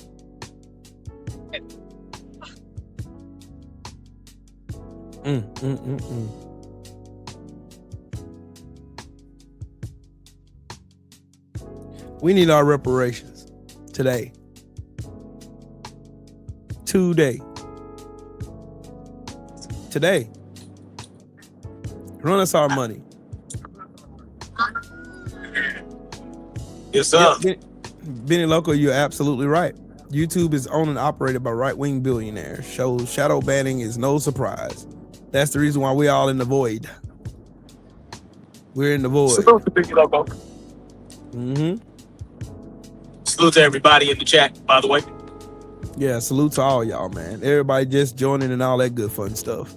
But yeah, I know for firsthand knowledge of them shadow banning and trying to take away my voice, and I'm gonna keep going. Yep. And keep going. Keep going. You know what? They don't want truth to be out here. When I started my channel, I went through this 50 years. Yo, you going out, bro? All right, let me come out and come back in. No, you good now. You good now. When you started talking, it's like when I started my channel in 2018 and it went out, I couldn't hear you. Go ahead. You good now. I went through that for years, bro. Where they shadow banned the shit out of my channel. Yeah. For like 6-7 years. I was stuck at 1,000 for like 3-4 years, bro. Me too. When I first built this channel. When I was just talking boxing, shit. You couldn't. I couldn't get over 200-300 views on a video. It's been some occasions where I got over 1,000 views. It was some. It wasn't like a common thing for me to do a video and get over 1,000 views on a video. And then no sooner as I change Or like boxing got lame. Everybody was just posturing. The only person trying to fight anybody was Errol Spence and Deontay Wilder and Devin Haney. Them were the only three that was out here trying to make some shit happen. And then that was right after the Terrence Crawford and Errol Spence fight. And then I went straight to politics. And it's like seemingly overnight, the algorithm just, so I started going live on YouTube mobile. And I started seeing like, shoot, I'm doing a video and I got 11,000 people in the chat. Yeah. I'm getting a 43,000 view video. And I'm like, wow, I've never done that on neither channel that I've been on. Crazy work. Crazy work. Crazy work. We were talking about it. Say what? Your phone's breaking up again. It's doing that weird thing again. You must be driving.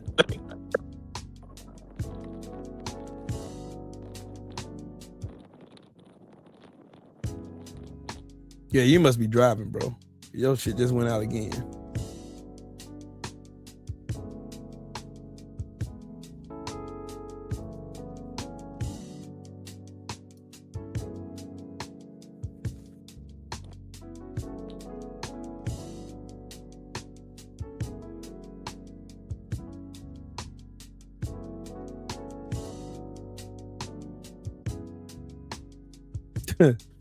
Boy, I see it. Sheesh.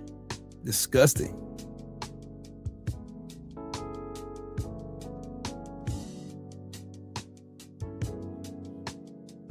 The Republicans are going to get slaughtered in the midterms. Just so y'all know. They're going to get slaughtered. They're going to get slaughtered in the midterms, and they know it. They know it.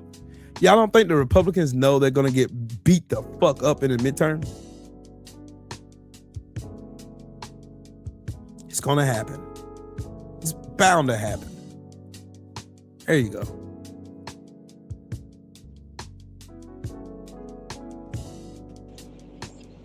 Go ahead, Freedom. Yo. Oh, okay. I hear you now. AB, what's up, bro?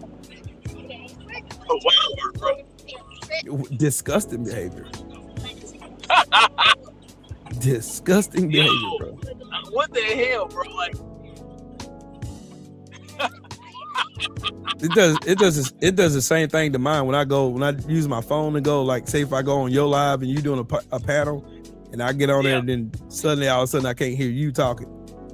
Yeah, it's crazy. I know what they doing, man. They ain't smart, bro. They really ain't smart about this. That's why everybody's migrating over to Rumble. You know what? I need to do that next, bro, because I know That's what I did. I'm gonna start doing it. I'm gonna start pushing my subscribers over to Rumble too. I'm gonna start pushing them over to Rumble. Like, for real, I'm gonna start pushing them over to Rumble because I feel like Rumble ain't gonna be. Rumble ain't with none of that bullshit. You feel me? So if I can get on Rumble, as a matter of fact, I'm gonna split it so I can keep my eye on it so it stay up. You don't see these interruptions on Rumble. You don't see this nonsense. No, none of this. But none of this. It's on Google YouTube specifically. Google has the largest server space. Yeah. In the goddamn world, but they can't. I mean, come on, dog. Suddenly you start lagging and people can't hear what you're saying, and then you freeze and all this other goofy shit. Yeah. They know what they're doing, bro. They know exactly what they're doing. They know exactly what they're doing. They know exactly what they're doing. Yeah. Matter of fact, I need to go find more. You were talking about the IDF earlier in Israel, and why they ain't sending nobody to the Strait of Hormuz? Why ain't they sending nobody to Kharg Island? Right? Of course. They run around talking about we're partners in this and we're there's a joint this and joint that. Mm-hmm. You ain't sending none of your troops. If we commit a ground invasion in Iran, you won't see one Iranian soldier. Nope. Just like you did in the Iraqi war. The Iraq war is the same thing. You did not see not one IDF soldier in the Iraq War. I didn't see not one ever the whole time I was over there. I never seen one.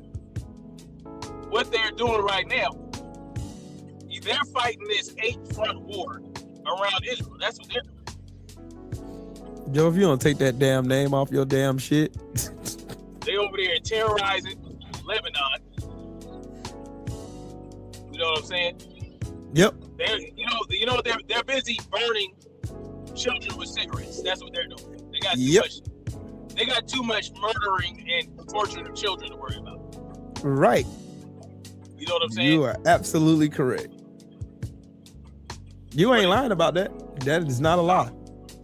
Hey, you heard about those 5 IDF soldiers that got acquitted for raping that dude on so much so they left rectal bleeding and shit. You know, the same night that they have video of doing Yeah. There's video. Yeah, it was on video. Evidence. Yeah. Mm-hmm. Well, I mean, that's how it works, right? Your organization commits the crimes. Yep. And your organization investigates the crime. Mm-hmm. Of course. And so they see nothing wrong because I investigated myself. Yeah. Just like the United States did on the United States just did that on the world stage, though, bro. They literally just did that at the UN convention. They literally just did. Well, we investigated ourselves and seen that we never committed a crime. Facts. Because under the laws that we wrote, the laws that we wrote for ourselves says that we didn't break no laws. Well, this is why I say I don't What type of recognize shit man-made is laws. that? I don't recognize man-made laws. The only laws that I recognize are the laws of nature. Right. The law of gravity, the law of relativity. You can't break those laws. They're unbreakable. Right. What goes up must come down. Edicts, these man-made directives, I don't recognize that because the same people that create these laws break them as soon as they're created. They pass a law, they break it immediately. Right. Right? Because they're in control of it. The people that are in control are the ones that are breaking the crime the most. They're breaking the laws the most. So, crime has nothing to do with man-made laws, in my opinion, because there are laws that will punish you for not even committing a crime. Right. Hey, look at Trump. And then there are laws that will punish you, right? Right. If you don't commit a crime. You know that doesn't make any sense. Look at Trump. You know, they create these laws, but they don't have to even abide by them. Right. R. Kelly's in jail right now because of hearsay. You know, they create these laws. Well, actually, it was the Constitution. Right. The Constitution says that you cannot go to war with another country without congressional approval. Right. And they just flat out broke that. They didn't give a damn. Right. That's part of the Constitution. That's So this is the problem I have with these people that run the government. Right. There is zero accountability at the top level. Can y'all hear me? Yeah, we can hear you. What's up, Joe? Well, I'm gonna tell you know what? I'm tired of listening to you niggers up here. I'm tired. Since all my buddies is afraid to call. Since my buddies, my buddy was breaking my hood. Hey, let me finish, you greasy nigger. Let me finish. Damn. My buddy Billy Bob Jenkins. Damn. I don't know why his last name Jenkins. You know, I think his grandmother might be Creole. But Billy Bob Jenkins told me there's some niggers over there speaking misinformation. Damn. So I had to come up here and set you niggers straight. Damn. You got training up here. Donald Trump is fire. Damn. Donald Trump has been God sent to you people. Hey, hey, look here, boy. Don't you interrupt the white man, boy. Know your place, boy. you interrupt the white man. All right? Like I was saying, if I was rudely interrupted by a baboon. Damn. I don't care. This is your channel. I don't care. I'm here now. This is my show. Darkness, everybody. Welcome. Everyone. Darkness This is the MAGA for Life show now. You have Look here, boy. Later now. Look here. No, you have hate in your heart, boy. You do. You have hate in your heart. You're talking about a man who is exposing corruption. Swindlers. He's exposing corruption. He's coming up here showing the government is not doing anything for the people. So he coming up. Hey, boy. Damn. Where are the Ain't white you a women Marine? Can't you take orders, Marine? at? Hey, where are the white women at? Look here. I don't know about no white women. I like them Asian. Look here. Now, I don't like white women now. You know us white folks, we like Asians because we got the micro. We got the micro penises, you know? Micro mini penis. I'm just saying, I wear nothing but micros around here. So I'm just saying, so Trump is God sent. If you want to debate about this, I'm here. Billy Bob Jenkins told me to come here. So if you have any issue with the white messiah, I'm right here right now, buddy. Hey Joe, they think you being serious, but you're not. You trolling. Everybody, listen. This is for entertainment purposes only. Everybody's afraid to call in, so I'm here to play. This is a parody right now. Yeah, parody. It's a parody. So let me go back to character. Huh? Hey, I forgot to put the banjos on. My bad, dog. Oh, you good, brother. Everybody, this is a parody. We'll go back to character. 1, 2, 3. Look at here, boy. Look at here, boy. If you want to debate, I'm right here, boy. Damn it. I'm here, boy. Oh my you hear God. me? You hear me? The only power I know is white power. Hey Joe, I gotta show you something, though, dog. My name is not Joe. I'm. Hey Billy Bob, I gotta show you something. I'm not Billy. That's my friend. Hold on. I gotta go find it. Where is it at? Right quick. Where's that guy? That BFT BF at? There. My name is They call me KQ. My name is KQ. KQ. That's my name. Hey, BF gonna get me. He gonna get me for this, but I don't give a damn. I'm gonna show this shit today. This shit had me in a fucking. Well, I'm glad you brought that up, boy. I can't sleep because my uncle always came into my room from when I was 5 to 15. Oh, okay. You ready to laugh though? Go ahead, boy. Look at this shit. Let's talk.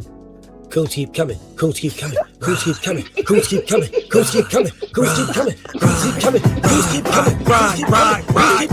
Come on, coons left, right, middle, front, back, on the griddle. My niggas know you ain't nothing but the coons loose. BF in the house. Coons better watch your mouth. Slap tape from your lip and give your girl just a tip. I'm paying for this shit. I don't give a fuck. I want the BF, bro, BF. Hold on, let me turn my camera on, bro. BF, I gotta get this fucking clip, bro. I gotta get this shit, bro. I gotta get it. Bro, he came in with that coons keep coming. Coons keep coming. Coons keep coming. Rah. I gotta play it one more time. Coons keep coming. Coons keep coming. Coons keep coming. Coons keep coming. Coons keep coming. Coons keep coming. Coons keep coming. Coons keep coming. Ride. Come on now. Coons left, right, middle, front, back, on the griddle. My niggas know you ain't nothing but the coons loose. BF in the house. Coons better watch your mouth. Slap tape from your lip and give your girl just a tip. I can't even do the video. Look, You gotta clip that, bro. I could not do the video. I can't do that video like BF did it. I can't. BF is the only person that can do that video like that. I need that. I need that from him. I need just that. That's it. That's all I need. 5 seconds. That clip was 10 seconds long. That's all I need. That's all I need. That's it. And every coon that I find, I'm playing that shit. It's better than any coon song I ever heard. So, and y'all know I'm playing it. I don't know. Online. All I see is coons and jigaboos. And then I got nigga jigaboo. Well, I got a lot of coon songs. Yeah, I got a lot of coon songs now. But that right there, coons keep coming, coons keep coming, coons keep coming. Rock, rock, rock. Yeah, I was like, yeah. Dog, I watched that part about 100 times yesterday. And I cried laughing. BF is stupid as fuck, bro. Well, I'm glad you like the song. I'm here to debate, boy. I'm here to debate. What are we debating, Geraldine? Well, look here, boy. My name is KQ. Okay? I'm here to debate that Trump is the white messiah. He's the white messiah, right? Okay. He's here for a reason, boy. You need to understand that. He's the white messiah. All right. I got the white messiah. What makes him the white messiah? If God didn't want him there, he wouldn't be there, boy. Don't you get that? You do know the devil can manipulate shit to make it look like God did it, but he had nothing to do with it, right? The only devil I know is you niggers running and killing Chicago. The only devil I know is them darn Crips in blood. That's the devil I know. One more time. Let's talk. Coons keep coming. Coons keep coming. Coons keep coming. Coons keep coming. Coons keep coming. Coons keep coming. Coons keep coming. Coons keep coming. Ride. Come on now. Coons left, right, middle, front, south, on the middle. My niggas know you ain't nothing but the coons loose. Come in the house. Coons better watch your mouth. Slap tape from your. Bro, you didn't get serious right now. This video is too funny, bro. This shit got my side hurt, bro. BF a whole fool. BF only BF could do something like that. Yeah, I can't do, bro. I was like, man, maybe I could do it, but I was like, no, it ain't gonna be that funny. It's not gonna be as funny as like that's the first thing I seen when I watched that video yesterday, and I was like, oh god. So I text BF at like 10 o'clock yesterday morning. Yo, let me get that clip now. Let me get that. I need that right now. That's what he was talking about last night when he was calling the Fundora Thurman fight.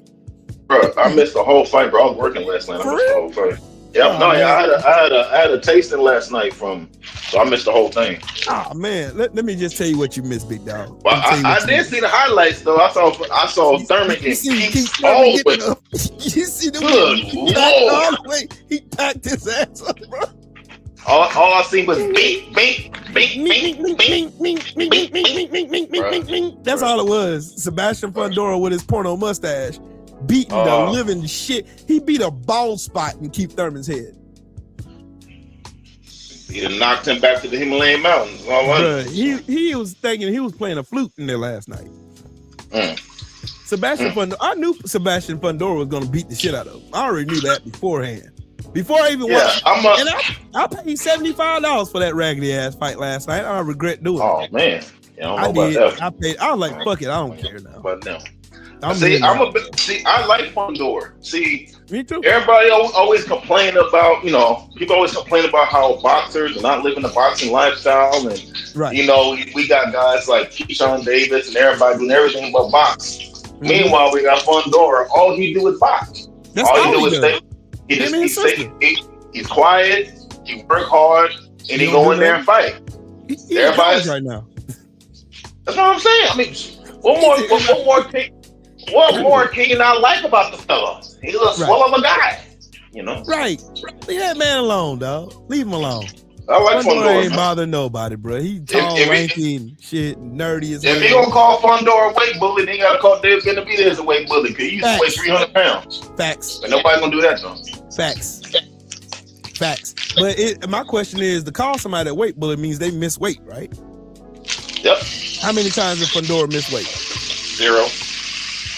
Just like they try to say that shit with Devin. Oh, Devin is a weight bully. How many times he missed weight? Tank missed weight. Shakun missed weight. You gonna make me strike this video back up again? Oh, you good? Strike that shit up one more time. Keep coming. I swear BFTB is funny as shit, bro. I swear he's funny as hell. BF ain't got no sense. No. His mean game is tough. It's always been tough. But them videos, them P files is what I miss. I go to his Patreon and watch his P files all the time. Oh yeah, no, yeah. He called. Makes me glad that like be subscribed to some people's Patreon and shit. What you in there frying, man? This man in here frying bacon. Lord Jesus. Yeah. No, I'm actually making a stir fry. Actually, you making a stir fry? I'm trying to make what I want to eat today. Making a veggie stir fry. Should I do it? Should I do a stir fry today? I mean, chicken and beef. I want something with rice in it though. Yeah, I do. I don't want cube steak. I do rice, corn, veggie medley, some broccoli, and then I'll add some eggs into it. And then for the protein, I might. What you doing, beef or you doing chicken or fish? I normally air fry chicken. That sound, boy. You know what? And then make me go add some rotisserie wings, bro. And then I throw some teriyaki sauce on the rice, and then I'll throw some hot honey on the chicken. There you go. So you do your own hibachi grill at home. We did that one time here, bro. For real, for real, bro. We did that shit one time here, and it was so fucking good. We never done it again. Like we did chicken, beef, and pork. We did chicken, beef, and pork. And cooked all the chicken and stuff up. Like me and my daughters and my son, we all did it. We all in the kitchen, cooked a whole shit ton of eggs. I think I cooked like a whole carton of eggs, and I did the rice, and then we mixed the rice on that griddle that we got. And then that shit was banging too. It was banging. It was really good. Cause I got a rice cooker in there, boy. It cooks rice better than I do on the stove. I do it the stove. I do it the old fashioned way. Yeah, I do it the old-fashioned way most of the time, but sometimes I get lazy and use my rice cooker. And that rice cooker, you know what, dog? I want some salmon today. There you go. I want to do salmon fettuccine today. Salmon fettuccine Alfredo. That's what I'm going to do today. Yeah, I'm about to get off here in a minute anyway. I got like 10 minutes and I'm getting off here. Then I'm going to Food Line to go get me some salmon. So you want to debate how Donald Trump's the greatest ever, or you want to let that go? No, I'm gonna let that go because you're gonna lose it. Because you're gonna make me pull up 9,000 fucking receipts. Yeah, here's this receipt. Look, this bitch ass nigga ain't done shit. It's a receipt right here. I'm gonna throw all the receipts away like the Epstein file. We're gonna throw them away. Yeah, you're gonna hide them. I'm gonna give him the Cash Patel and have him flip his email. So man, Cash Patel emailed a big hat, bro. Yeah, no, I know. I seen that. I'm like, ooh wee. You in the FBI and your shit get raided, bro, like that, bro? That's nasty work. How are you in the bro? How are you in the FBI? Right, and you got all your Federal Bureau of Investigation. They have a whole cybersecurity department. Right. But your email gets hacked in. Oh yeah, that's right. Mm-hmm. That's right. Mm-hmm. Man. Like you fired all them folks who were working counterterrorism with on Ireland. Yeah. Like that. You know what I'm saying? And then this bitch ass dude, Pete Hegseth, going on stage asking for $200 billion after America has been classified as insolvent. That's some crazy work. We done spent like what, $12 billion over in Iran for nothing? Now what are we gonna get out of it though? That's the question for me. What are we getting out of the war in Iran though? A whole bunch of dead teenagers? Cause that's what's gonna happen if they start putting boots on the ground over there. They're gonna die. I ain't even gonna hold you. I ain't got no good story. I ain't got no good ending to this story. As soon as they put boots on the ground, they said, look, the Iranian fucking prime minister said, bro, and peep this. This man said, we have ammo crates that we will convert to coffins for your bodies. Come on. Bro. End quote. Dead ass serious. That sound like somebody you won't be messing around with. Bro, they've been planning this shit for 42 years, bro. 42 years they have been planning and cultivating shit just so that in fact that America ever got the unction to want to invade them, we're gonna be ready for it. And Iraq is not like Iraq is nothing like Iran. Iran is nothing like Iraq. Iraq, there's more open space. Iran, man, no. In Iran, it's all mountainous. It's all, bro. I will never forget the day when I first touched down in Iraq, bro. The first day I touched down in Iraq. Touchdown in Iraq? But you in the military, boy? Yeah, I was in the military, boy. I was over. So you telling me you're not just a Marine Corps? I was you telling me you're not just a Marine Corps. You're not just a babbling monkey up here talking? Yep, sure did. But guess what? The gunnery sergeant told me, he said, look here, boy. You look over there, those mountains over there, that's Iran right there. You go over there, you plan to die. Go ahead and tell your family goodbye. We'll see you tomorrow. Or we won't see you tomorrow because you're going to be gone, buddy. It's not who you want to play with over there. And I was like, yes, sir. Like, dead ass serious. Gunnery sergeant told me, word for word, verbatim, do not go fuck with those people. Leave them alone. That is a war you do not want to fight. The only way America wins that war is they have to nuke them. And once they do that, it starts a chain reaction and all of us at risk then. You don't want a nuclear fucking war here. Because guess whose side Russia's on? It ain't ours. Nope. Guess who's on Iran's side? Russia and China. All right, go ahead and play with them if you want to. These motherfuckers, they're going to let Bibi Netanyahu talk they stupid ass and yet doing something else fucking retarded. Although we come right to the end of the road. What they gonna be singing, bruh? They gonna be singing. They gonna be a bunch of slow singing and flower bringing, bruh. They leave them folks alone. They get the fuck off and take your L. Me, bro. 13 of 17 bases are uninhabitable over in the Middle East now because of Israel. Man. 13, bro, listen to me again. 13 of 17 bases in the Middle East right now you cannot live on right now because they bombed the shit out of them. Well, that 13 the proper number. That's the kind. Ain't there like a state making it to where anybody like 13 and over they is. Yes.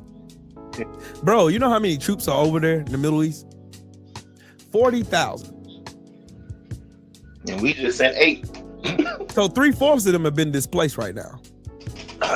In the middle of conflict because of fucking Israel. Ooh, boy, I tell you, boy, Trump done stepped in it on this one, dog. Normally he can get lucky and get the fuck out of that shit like Venezuela. This ain't that. Iran already said, nah, we ain't doing no ceasefire. No, nah, bro. Trump on TV talking about, the war is over. No, the fuck it ain't, bitch. Bullshit. Elon Musk's power plant is affecting Mississippi residents. Oh, okay, where's Sheldon at? Hey, Sheldon. Right. You breathing right over there? Bullshit. Hey, Sheldon, you breathing good over there in Mississippi? Man, they fucking, they need to kick Elon Musk the fuck up out of Mississippi. They already poor enough. They don't need no more fucking help over there being poor. Shit. The government done fucked them over. Their fucking state representatives done fucked them over. Brett Favre fucked them over.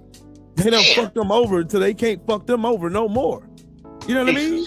It's always red fucking states. Like, and then the thing that gets me again, bro, is how in the fuck can you still vote for people who keep failing you over and over again? Then you gotta think about it. Look at the relationships these people are in. These just like think Trump helping them. It's just like your meme. Well, what's your meme say? Oh, boy. For this video? What's your Oh man, let me show you. You gonna make me go pull it out.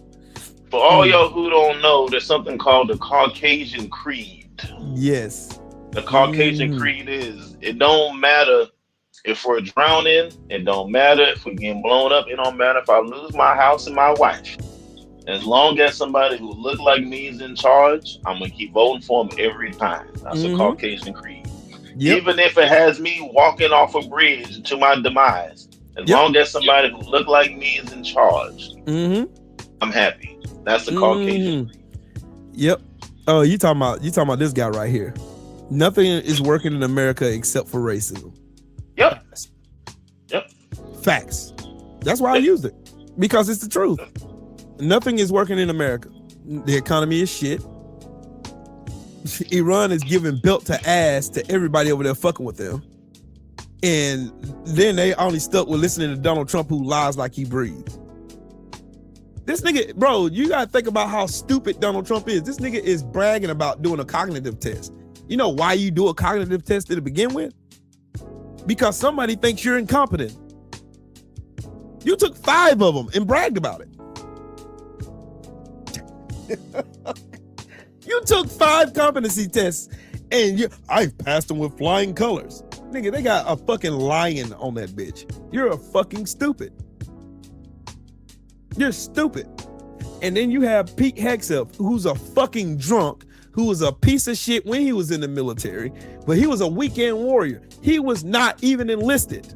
He was not, ladies and gentlemen. So again, I'm gonna pose another question to you, Joe. Who's more qualified?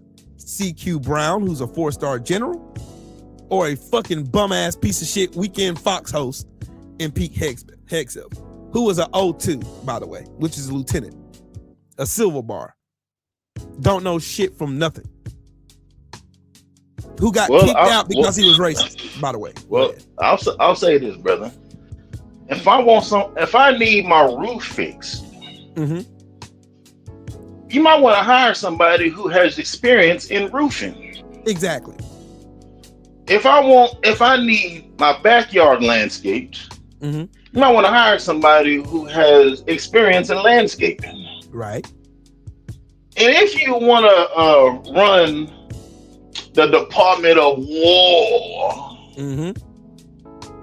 you might want to get somebody who actually knows and has been to war. You don't want to hire nobody who was a Fox host wearing red, white, and blue socks playing Call of Duty. Because because in real life, there is no reset button, there is no powering off, there ain't no respawning. These are lives at stake. These are men and women putting their lives on the line for the country who's been led by people who don't care about their well-being. War is not a video game. All the montages they have of Call of Duty and all that kind of stuff. No. Them bombers, them F-16s, the 35s getting blown up. That's not a video game. That's real life. Yep. People ain't coming back on that shit. Those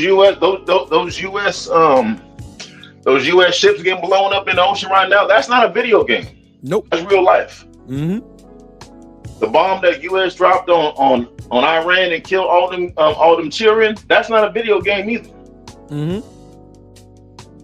So if you're gonna have somebody in the Department of War, right, you might want to actually have been through boot camp, actually have done a combat veteran. But again, this administration don't care about veterans at all. Nope. As we see, we have a Marine who, the Marine who stood up to oppose the war, who got his arm broken. Yep. Because he was being ushered out of he's wearing his Marine attire, stars and bars and everything. They love saying stars and bars, right? Right. He's wearing his stars and bars, and he a white man at that. Exactly. In him, it's wild, ain't it? Because he been in combat.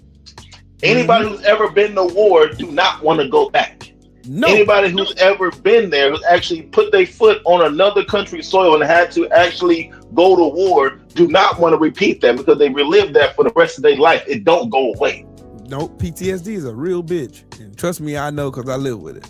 Oh, yeah. I know you know for sure.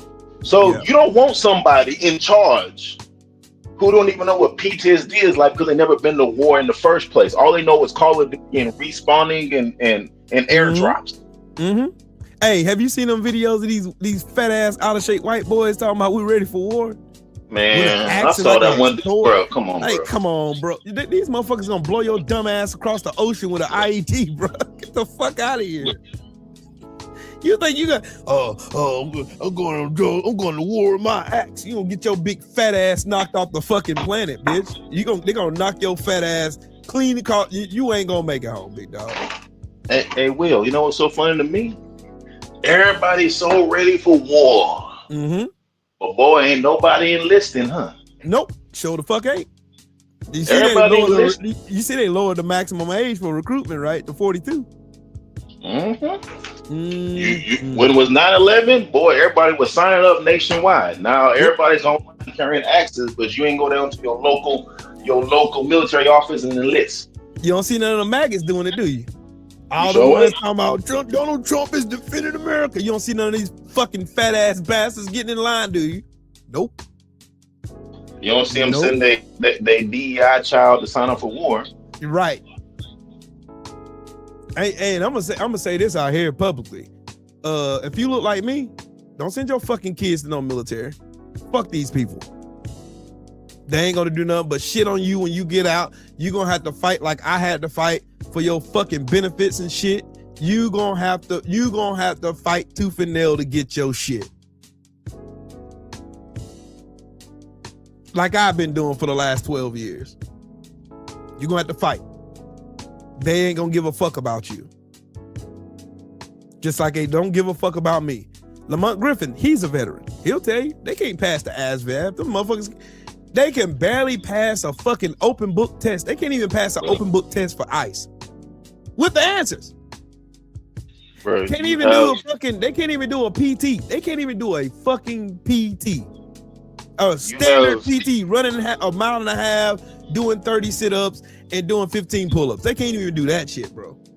I've only seen one veteran that I know who was pushing to go to war. He has so many mental health issues, it's ridiculous. Everybody I know, clear-minded veteran, ain't none of them saying this is gonna be good.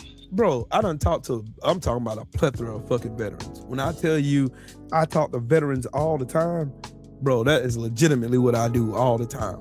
I talk to veterans. You ask any combat veteran, like my brothers, both my brothers are combat veterans, just like myself. All three of us are combat veterans. And you talk to them and you ask them, would you go back to war for this country? Shit, I'd be lucky if I don't get punched in the face. I'm not fucking going, bitch. You crazy? I'm going to war. Yeah, all right. Hey, salute to you, AB in the Cash App, man. Salute to you, Brody. Nah, brother. Nah. I think I'll pass on that, my boy. There's nothing about war I want to go back to. There's nothing about it. I'll say this. I don't know nothing about war. I've never been in the military, never enlisted. I salute all the veterans, whether they MAGA or not. You're a veteran, you defended this country for whatever the reason was. There's no ceasefire in a war where you bombed and killed some children. Say that one more time for the ones in the back. They didn't listen. They didn't hear you, bro. You cannot cease fire a war where you purposefully bombed women and children. If you never had to go through a rubble of rocks to find your dead child or your dead wife, you don't know the kind of vengeance that these people have.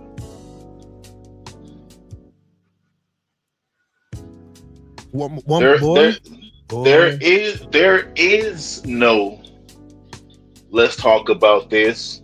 That was gone soon as you blew the school up. You directly targeted that school too. There is no, hey, my bad, when you didn't blow up somebody's child. Nope. Y'all start crying if you make fun of somebody's sister, somebody's mama. They crying over Erica Kirk. Bruh. Right now. Erica Kirk. Shout out to Drewski. Yeah, shout out to Drewski. What about it? Out there in the same spot as always been. What, the new water hose or the thing? I ain't got no new water hose. It's the same one. The same one. I got a new nozzle for it, and it's on the porch. Sitting on top of that box where my sprayer is. I guess so. I ain't used it. I gotta figure out what I'm gonna do with my life. Oh yeah, I'm gonna go get some salmon in a little while. That's right. But yeah, like you were saying, that I mean, the truth of the matter is, like, there's nothing I want to remember about going to combat. Nah, Justin, I'm about to get off here in a minute, dog. We're not gonna be up here that long. But yeah, there's nothing about combat that I want to remember or nothing that I want to share, to be honest with you. But I tell you one thing though, I will share this. You won't know if you have a soul or not till you see an IED blow somebody's arm off. Man. And I'm gonna leave that right there. Cause I seen it. Well, my homie, who was a tanker in the army, who fought in Afghanistan and fought in Iraq, he says he has nightmares of him having to run over women and children because they have on suicide vests. So they have to run them over to get to where they're going. He says until you see something like that, you don't know nothing about no war.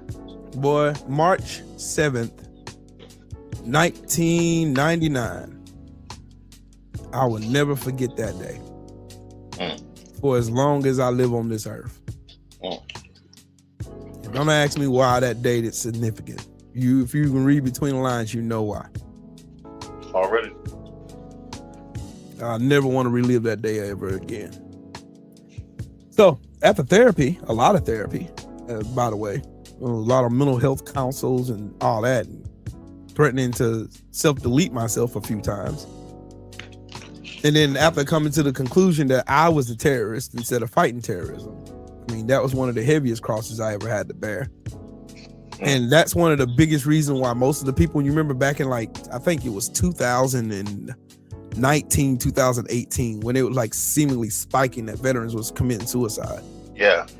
The reason for that is because some of us have came to the conclusion that we were the terrorists, not the ones who were shooting and killing. Those people were just defending their homes. Same way we did on 9/11. We was wanting to defend our home. But we were being lied to by that big-eared fucking maggot, Bibi Nosferatu, who's been lying with false intelligence about weapons of mass destruction since 1992. The same lie. Oh, Iran's gonna have a weapon of mass destruction in 2 weeks. He's been saying that same lie, and these dumbasses has been following in that trap every single fucking time, sending billions and billions and billions of dollars over there. And Bibi Netanyahu was taking those billions and funding the terrorist cells that was over there that everybody was on TV demonizing. So now you see how the game worked. They take our tax money, fund terrorist groups, get on TV, and play hero. While we sitting over here unbeknownst to us, knowing that that's what they're using our tax money for. And then meanwhile,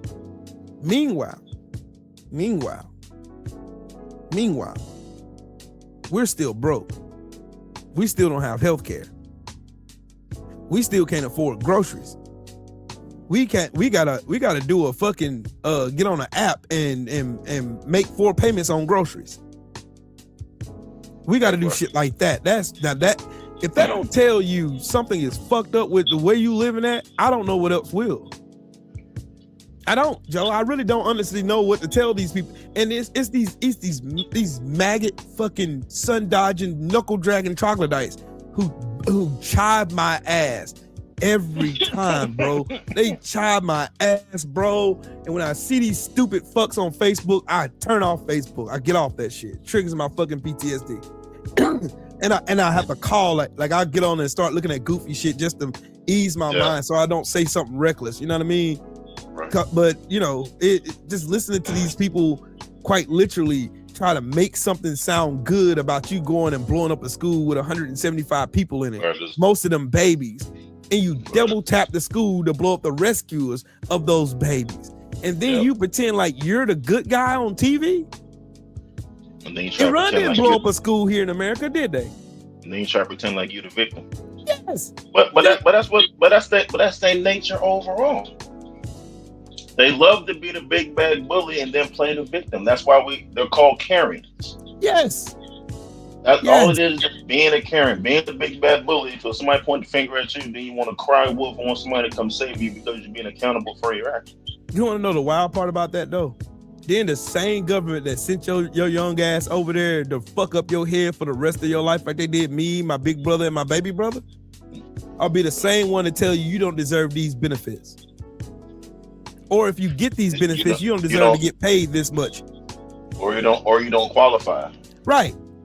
You can't get back the fucking mental shit, bro. You ain't got no legs, but you can't get disability. You can't get this shit back, bro. You can't get like other than being an amputee, you can't get this fucking mental shit that they fucked you up with. I can't erase this shit, bro. This shit is with me for the rest of my life. Bro, have you seen the campaign they have where they're trying to get black women to go to war? Man, not one of you black women better not sign up for this shit. All of a sudden, they show all these beautiful chocolate sisters with afros dancing in front of a camera talking about, if it wasn't for the military, I wouldn't have got the house. Really? Tell them to eat a bag of dicks. Stop. Hey, shout out Aunt Bakes in the Cash App, man. Salute to you, King. Man, they can eat a bag of a dozen bags of flaming hot Cheeto dicks and showing black men with clean cuts and waves and everything, talking about they one for the military. They literally just kick black dudes out of the military because we got sensitive skin on our face. Yeah, you can't. Donald Trump, literally, Pete Hegseth just said Donald Trump didn't want to stand next to a black female general because of that, because she's black and female. Man, fuck these motherfucking damn bitch ass niggas, man. Fuck them niggas, bruh. Fuck them. Fuck everything. Don't you go fight a bitch ass thing. Don't you fight a motherfucking thing. Don't you fight. Stay your black ass at home. Fuck these damn people. Shit, start an OnlyFans. Fuck. Shit. Hell, man, fuck all that. Don't you take your ass over there. Like what them old people be saying. Don't you take your ass over there fucking with them damn people. Don't you take your ass over there. Leave them people over there. Leave them be.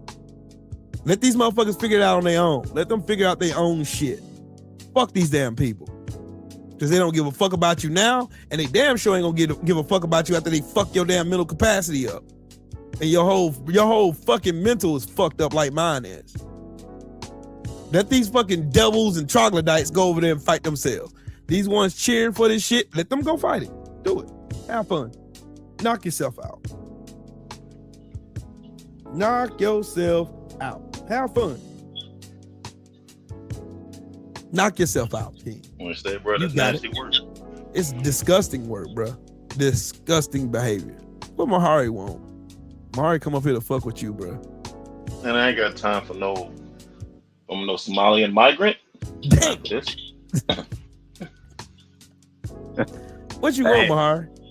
I just wanted to personally say to you guys, you guys are having a really good conversation. And no, I'm not a Somali. Thank you very much. He's Eritrean. Damn it. You thank get you it right, Joe Townsend. No. Actually, he's African. Actually. Yeah, you're right. He's African. He's African. We're getting rid of the borders, Abel. You're African. No more tribalism. No more border wars. You're African, Abel. You're African. No more border wars. I already know wars, I'm African, bro. You don't have to remind me. Start off with that then. I'm African. I'm African. Proud African. Thank you very much. Very proud, damn it. I'm a proud African right beside you. No more African gangbanging, Abel. No more African gangbanging. All right, I'm not gonna go into the joking mode because I would roast you, Joseph Johnson, but I'm not gonna do it right now. I actually want to ask you. I just want to ask everybody a serious question though. Mm-hmm. If you wanted black military members in the army to fight your goddamn war in Iran right now, why the hell did you decide to get rid of those people in the first place? Because they're racist. Racism is a mental illness. Exactly. And let me I'm ask for you real. Like, think about it. Look, Mahari, I'm gonna tell you something. Let's check this out. This is what I said earlier, bro. Yes, sir. The biggest DEI platform in the galaxy. I'm talking about in all the galaxies combined. The biggest one known to man is heaven. And you have people in America that thinks in their head that there's a such thing as an all-white heaven. Yep. Racism is too expensive. It only takes common sense. Even if you don't believe in religion, you know what I mean? Even if you don't even have a religious preference. Like, how can you be a Christian, right? You say you're a Christian. You say you love God, you love Jesus, all that good stuff. Cool. You say you love God, but how can you love God and hate somebody that don't look like you? There you go. How that doesn't even work together. That's contradictory to the scripture anyway. So how can you tell me then? Because the image of Jesus that they want to portray is a white man. Exactly. That's the point. Again, that like I said, racism is a mental illness, and racism is super expensive. So imagine being 86 years old and always hating black people when you're in your deathbed and you die. Yep. You die with the belief that you are going to an all-white heaven with an all-white God and an all-white Jesus with all-white angels. And none of that shit is true. That's what they want to believe. So you die believing in a lie. Mm-hmm. No man cometh before the Father unless he comes through me, which is what Jesus said. Right? Correcto. So how can you then try to compartmentalize Jesus or God at that matter to some mediocre, lice-infested, musty ass, can't wash your ass, ignorant ass white man when that's not him? Exactly. It's not him at all. You mean how to be sharing the same washcloths in a 7-person household? Right. Or living in a dang trailer park where everything is in the trash, everything is trashy, everything is it's basically chemical filled, feces everywhere. That's your Jesus, huh? Yeah. Right. You live in squalor. There has been people who have, let's say, flatlined. Mm-hmm. And they said that they've seen Jesus, been to heaven or whatever. And it's not what they depict on TV. Yep. That's the thing I'm trying to I wanted to show today, because I done heard like podcast over podcast. I done seen that Joe Webbin fucking clown get on TV talking about how he hates black people and black people need this, that, the third, whatever, whatnot. They keep saying, making up all these damn fallacies in their head about how they need this, that, the third. Oh, it's got to be an all white this, all white that, cool, whatever. But then I'm reminded by actual scripture. You know what I mean? I'm reminded by scripture. And you can't tell me for one second that somehow you believe there's an all-white God somewhere, a God that discriminates against people, a people who've been raped, murdered, lynched, raped, murdered, lynched. You denigrated the whole entire bunch of people. You Jesus Christ, bananas. And I cannot believe that I'm saying this in 2026 and there's people who believe that they're going to access heaven with that amount of hate in their heart. Yep. Hey, Trill, check this out, though. Check this out. The thing what they believe in here is that they're basically immune to evil. That's what they believe in their minds. But it doesn't work out that way. It don't work out that way, because history is going to show them as evil scumbags. No matter what you try to say. It's like this. You try to portray yourself as a good person, but you always keep doing bad stuff. So if you continuously keep doing bad stuff, you're a bad person. Or think of it like this. If you know what I mean? And if you try to say, oh, I'm a good person, but I love to mess around with, let's say, for example, minors, you're a sick person. I don't give a damn what your good qualities are. Thank you. So how can these people then once get on, get on platforms, social platforms, like not only just the internet, I'm talking about national TV, and say that God chose somebody like Trump, who historically and still is touching little kids. Exactly. You can't make this up, brother. It goes back to the Caucasian creed. Tell the people about Joseph Townsend. What? All right. You telling the truth? And that community, they gonna protect their own. They gonna look the other way. Yes. Regardless of what's going on, there's a lot of people in that community who have dealt with abuse within their own family that never ever got reported by their brother, by their uncle, or whatever. Right. and they just go along with it. I know plenty of folks in that community who was abused by their uncle, by their ladies who were abused by their older brother for years, from 5 to 13 years old, never ever got reported or told. These be the same people though who still vote for Donald Trump. Yes. Still, they don't see the evil in Donald Trump that they see in their brother. They still vote for him because the Caucasian creed is, as long as somebody white is in charge, I'm gonna vote for him. Right. Like racism will have you going against your own well-being just for the fact you want a symbolism. That's why symbolism is highly important. Hence the reason why they had the statue of Deontay Waterland on his back with Tyson Fury standing over him. Symbolism. That's why they have all these so-called Confederate general statues. When they were taken down, they started crying and complaining because symbolism is important to them. Talk. Don't ever take that for granted. When they build these statues and monuments and put these people up there, it's symbolism. If all you see is somebody who looks like you, you're gonna think that you're God's people and that you are God. That's the whole point. Man, Joe, you gotta start getting up here more, bro. I'm just saying that. You gotta start getting up here more, bro. For real. Hence, that's why you have images of your so-called leaders, your so-called greatest people. And if you secretly look behind the veil, they are some of the worst people. Yes. Like the Leopold, like Christopher Columbus. Christopher Columbus wasn't nobody smart. Christopher Columbus was a prisoner, was a thug who got released by the Europeans to terrorize the rest of the world. So you ask the question, how can these people who have created genocide all over the globe consider themselves holier than thou? Is because in their mind, they think they're doing the right thing. It's a mental illness.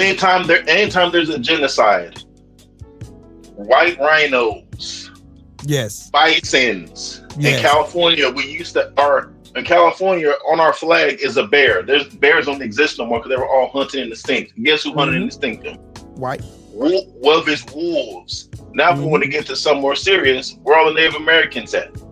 Black Americans who were enslaved. Or if you want to go just on a global landscape of the slave trade, they were all either European or they were either they look like what's my man name? Big Turk.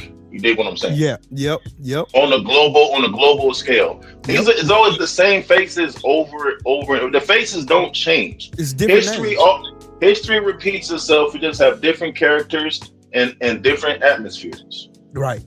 Look through history. You cannot boast your chest about being world conquerors, because when you're a world conqueror, you have to conquer people. Which means you have to enslave them, which means you have to slaughter their people, which means you're going to have to do atrocities like sexually assault women and children and babies, right? To have your power over them. Yes, that is a fact, Joe. That's a fact. That's a world-renowned fact, bro. That is straight to that's how you have power. Power is making somebody submit against their will. If you invade somebody, perfect example. My favorite movie is Law Abiding Citizen. Yes. In the opening scene of Law Abiding Citizen, the guys invaded the house, held the husband down, and did atrocities to his wife and children. There's nothing that he could do about it. Yes. That's power. Because now that guy, for the rest of his life, whether he does something about it or not, will have the image of you doing some atrocities to his women and children, and he's always going to be afraid of you. And is always gonna not want to go against you because of what you did to him. Because nobody wants to relive that moment. When you relive that, when you see somebody who does something wrong to you, you're gonna have to relive that moment, and you're gonna shell up. That's just life. No matter how tough you are, you're gonna shell up, and you're gonna relive that night over and over. So imagine post-traumatic stress. So imagine that on a global scale with a whole race of people. That's why a lot of black folks don't like talking about slavery, don't like talking about this, and the third, because they haven't dealt with their traumatic issues. They don't mind talking about it. My last name comes from my plantation, Union Springs, Alabama. I have the same last name with the kicker of the Houston Texans. They don't bother me at all. But what bothers me when people act like that it never existed.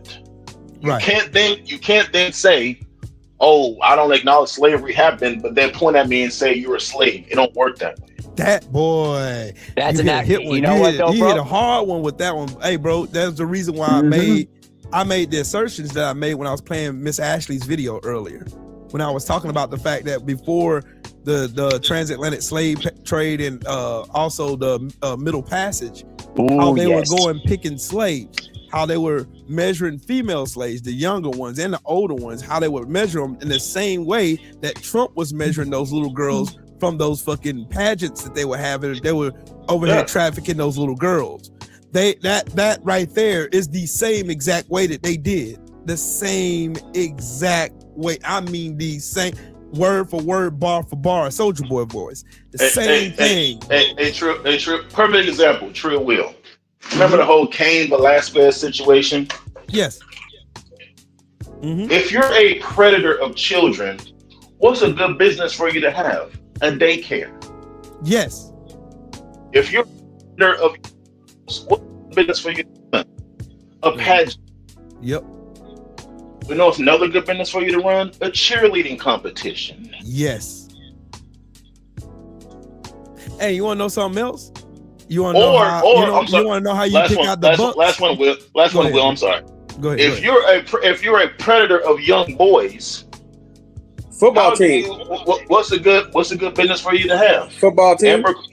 Abercrombie and Fitch. Yep. Or like Callie saying, a football team where you make them stand up there in white compression shorts. They all have to wear white compression shorts in a room full of old white men where they measure you from head to toe. And you stand on the stage like an auction block. Penn State University. The Combine. Remember Penn State University? Remember Penn State University? Penn State. Combine. Jesus Christ. No, I'm saying, remember Penn State, right? Remember? Yep, I remember. Who was the defensive coordinator? What's his name again? You know what I'm talking about. He worked for Joe Paterno. I know exactly what you're talking about. Jerry Sandusky. Jerry Sandusky. There you go. Yes. He did the same exact thing, molesting and doing the same thing that those slave owners was doing to those black male slaves back then. They were out here groping and molesting these young men, trying to fill out who's going to be the best buck, just like they do at the NFL Combine. It's the same exact thing. I'll say this. I played ball on every level. High school, junior college, a little bit of NFL. The only coaches to have ever so-called pat me on the butt have all been white coaches. Jesus Christ. Hey, don't crazy, forget Michigan State too. Larry Nassar, same thing. Yep. Same thing, bro. Same shit. Same. It's the same shit, different toilet. Exactly. Same people doing it. Same people shitting in it. Like, you know what? You know the wildest part about it is, Joe? The biggest thing I done came up with was the fact that every time you talk about history and the atrocities of it, they always try to individualize the people committing the atrocities, i.e. white people. Every time, it was bro. white. It was. And matter of fact, we got to stop calling them white people. They're European Americans. The European Americans were the ones who raped, pillaged, destroyed. They had cannibalized black bodies. That's why I mentioned Jesse Washington, who was murdered for a crime he didn't commit. They cut off his fingers. They cut off his penis and his balls. They castrated him. And they watched him slap a chain while they burned him alive. Mary Turner, they hung her upside down in Georgia because she protested the illegal killing of her husband, Hayes Turner. There's all kinds of fucking context and history that I can bro, I done read so many files of all these lynches that happened. Bro, I probably done read through. Hey, Will, also, if you're a predator and you want to have access to children, just build your own encampment. Yeah. Separate. They did it in Waco. Hence the reason why you have all these migrant children ending up pregnant out of nowhere. Right now in ICE facilities. These young girls are getting, man, I almost forgot about that, bro. Thank you for bringing that up. Yeah, you got 12, 13, 14-year-olds getting pregnant. Yep. And they abolished abortion. So they gotta carry that kid to term. So you got a 14-year-old little migrant girl that's pregnant. Yeah, I can hear you now, bro. You went out for a second. Now you got a 14-year-old baby pregnant. Yeah. There's. Boy, there's some out of nowhere. There's some fucking wild work right here, bro. Man, if you want to talk about Europeans, man, they have destabilized or damn near obliterated almost every ecosystem on Earth. Climate change is mostly caused by Europeans. Other people have contributed to it, but the biggest, and let's be honest, capitalism has been the largest driver of the destruction of or the cause of climate change due to quote unquote digging up rare earths and looking for oil, fracking, your whole nine. Like we're talking about digging up earth in order to retrieve metals. Why? Because the ideal of capitalism is to continue to capitalize all of the time. You can never stop trying to capitalize. Not taking what you need, taking what helps you produce more revenue. That's what capitalism is all about. So it's not about trying to have some type of self-control. There is no self-control. No. So it's about I hunt until it doesn't exist anymore. It's got it by greed. It's got it by greed. That's the principle. That's what sets the standard. Is greed, bro. Yes, the fishing industry, right? Where you see like we have the ocean on the brink right now due to overfishing, right? Yep. We've you looking at underwater ecosystems have collapsed due to coral reefs cannot grow, right? So we've destroyed the ocean so much that that coral reef and seaweed is rare, right? Underground forest, right? We have a situation where starfish are going extinct, allowing sea urchins to consume all the plant life, right? So everything every animal, every species on Earth serve a purpose. Yep. And we have Europeans who everywhere they go always clear all the fucking land, right? Destabilizing ecosystems, destabilizing animals, which causes animals going to extinction. Did y'all know that we used to have jaguars that travel pretty much all across the southeast, and some of them all the way up to West Virginia? Did you know that we used to have something called the pygmy bison that existed? Yep. In America's on right there on the southeast, right in the southeast, right? Gone. You don't see any of them anymore, do you?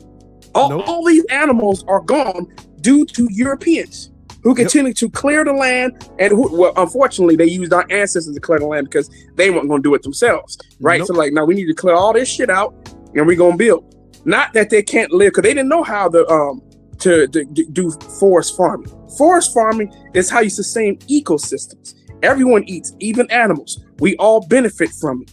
This is how indigenous people around the world act, except for Europeans. Europeans, the only one who doesn't agree with that concept. Now their ideology has spread to other people due to colonization, right? And because of that, the world is suffering. But if you need a better example of climate change, look at the weather now. Yesterday it was 85 degrees. This morning I got up, it was 37. Yep. Hey, remember, Trill, 2 weeks ago, we had a massive blizzard here in the Minneapolis area, around 3 to 6 inches. And then it melted off with less than a week. Yep. Hey, Tika, how you doing, Queen? Hey, Tika. Y'all just had to get up here all late, man. I'm about to go to the store. I'm sorry. No, y'all good. I might Instacart it and just have them bring it here and be done. No, they were cooking up a storm at their live stream about the whole FBA, scamming situation, and I gotta go back and watch it. Go back and watch it. Yeah, they were. No, because me and my homie got into it too, but we all everything ended up getting corrected and shit like that. So yeah. Hey, Trill, did you went over the UN resolution on the transatlantic service rape earlier? Because that's what I was doing earlier.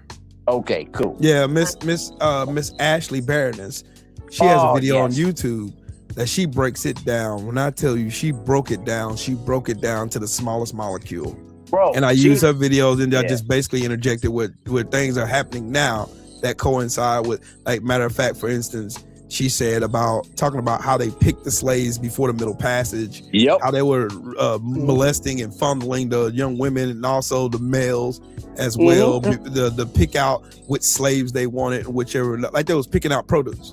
They did, because they picked the slaves with the most skills. It's something that Tika, who's a social scientist, she can break it down to you to a Tika. This is her expertise. You want to go ahead, Tika? Go ahead, Tika.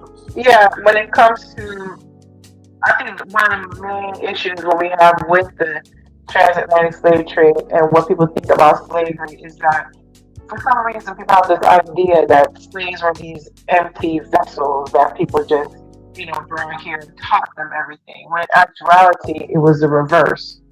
It was very much so that people pursued certain groups of people within Africa, certain tribes and regions of people in Africa, based on their skills that were there, the skill sets that were there.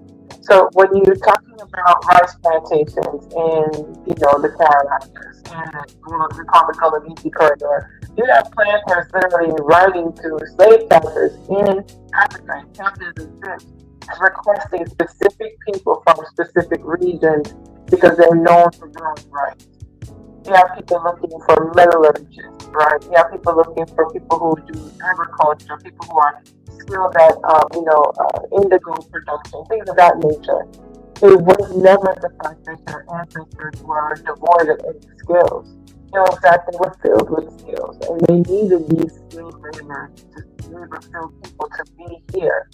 I always point this out. All of the crops that were used to create the wealth for Europeans, all of these are subtropical plants. They had no experience growing these things. You don't find tobacco growing in England. Right. You don't find rice there. You don't find gold mines in France.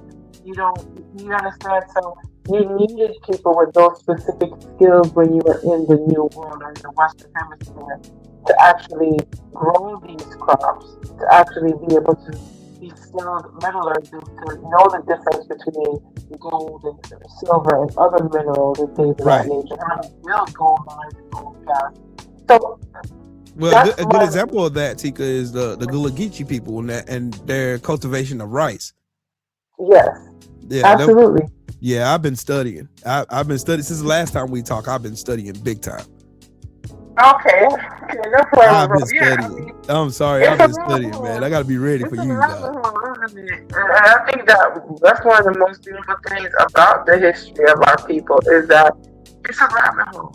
It's a beautiful thing to start discovering and looking at the groups of people that were brought over, what they were able to do, and what they brought, and then how we combine all of those group of people to create this thing called Black. Right. It's a beautiful, destructive, horrendous story, but at the end of the day, we still stand. And I think that's what upsets these racists the most is the fact that our pure just existence shuts down the entire line. Like Joe was saying earlier about symbolism. The reason these people carry that rebel flag around, even though they lost the Civil War, is because the truth is the black people down in the South, those enslaved Africans, freed themselves. It wasn't some white person that came along and had a change of heart. Will, I just want to say something real quick. So you're Gullah Geechee, right? You have ties to the Caribbean, right? Right.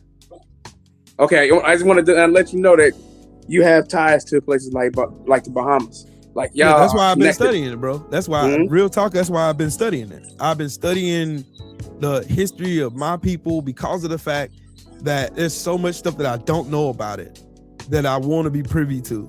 And because that's why I gotta hook you up. You know what I mean? He's been white. I gotta hook you. I gotta hook you up with my brother Gullah Griot, or matter of fact, or even a brother like an older brother by the name Blackwater as well, right? He's from South Carolina. These are some people that you can be hooked up with. Though I think you'll be good to reach out to Queen Quet is another one. You can reach out to, email her, go to the Gullah Geechee. They have their own, they have their own website, and go. They also have events in South Carolina as well.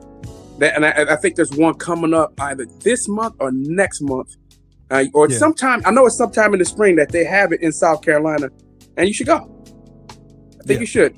I'm going to Charleston this year anyway because my son's at the College of Charleston right now, and I'm going down there to pay him a visit to have some fun with my baby down there. Yeah, go check out the museums while you're down there, man. Oh, don't trust me. That's what the plan is, bro. That is the plan. I have planned on. I'm gonna spend a weekend down there. That's there's a slave market I think there's a historic slave market that's open, and where you can see, where people were auctioned and everything else. I mean, there's quite a lot of things culturally in Charleston that they have, and other places as well too. But you know what I'm saying, like the history is there.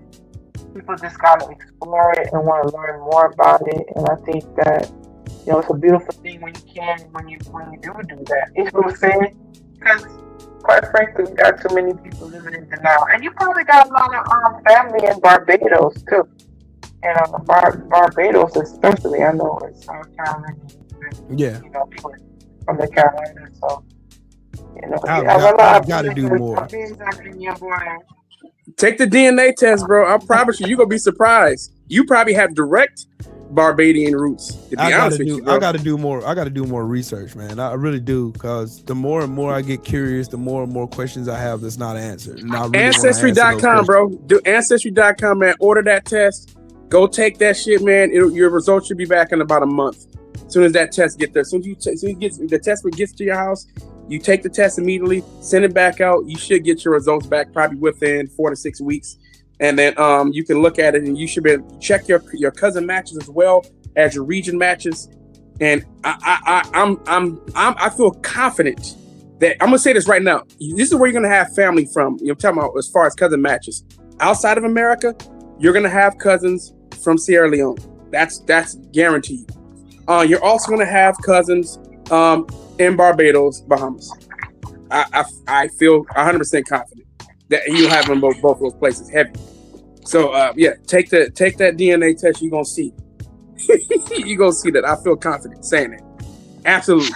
That's gonna be wild. But I gotta take an ancestry test too myself. I want to see what origins of Eritrean not mine too. I want to check that out as well. Yeah. But guys, I hate to break down a wonderful, wonderful party and discussion, but I gotta go to the store and get some stuff to cook dinner with. Yeah, sir. I've been on here almost 3 hours, so I'm tired. Hey man, make sure to come by earlier next time. We continue to break down this conversation. I'm gonna have like an open panel where we can actually discuss historical context and all this other stuff, because I am sick of the lies, compounded lies that they keep telling. Every chance they get to keep lying to us in our face and playing in our face. Just like America went in the UN Council and stood up and made an excuse for why they thought it was okay to enslave our ancestors.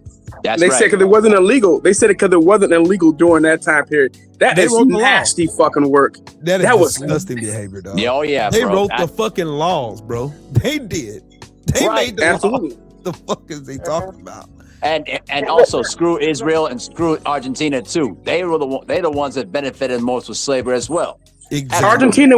Argentina has a restaurant, a chain restaurant called Big Nigga Burger. Yep. I saw that. I've seen that before. It doesn't surprise me though. You know what I mean? None of that shit surprises me at all, dog. None whatsoever, bro. Just like the small hats were also involved in the transatlantic slave trade as well. We know that they were also involved in it. And I'm talking about specifically the group of people that currently reside in Israel. In 1948 version. Ashkenazi, baby. Ashkenazi. Mm-hmm. But anyway, shout out to the mighty LDBC. Tika, did you have something else? I thought you was interjecting for a second.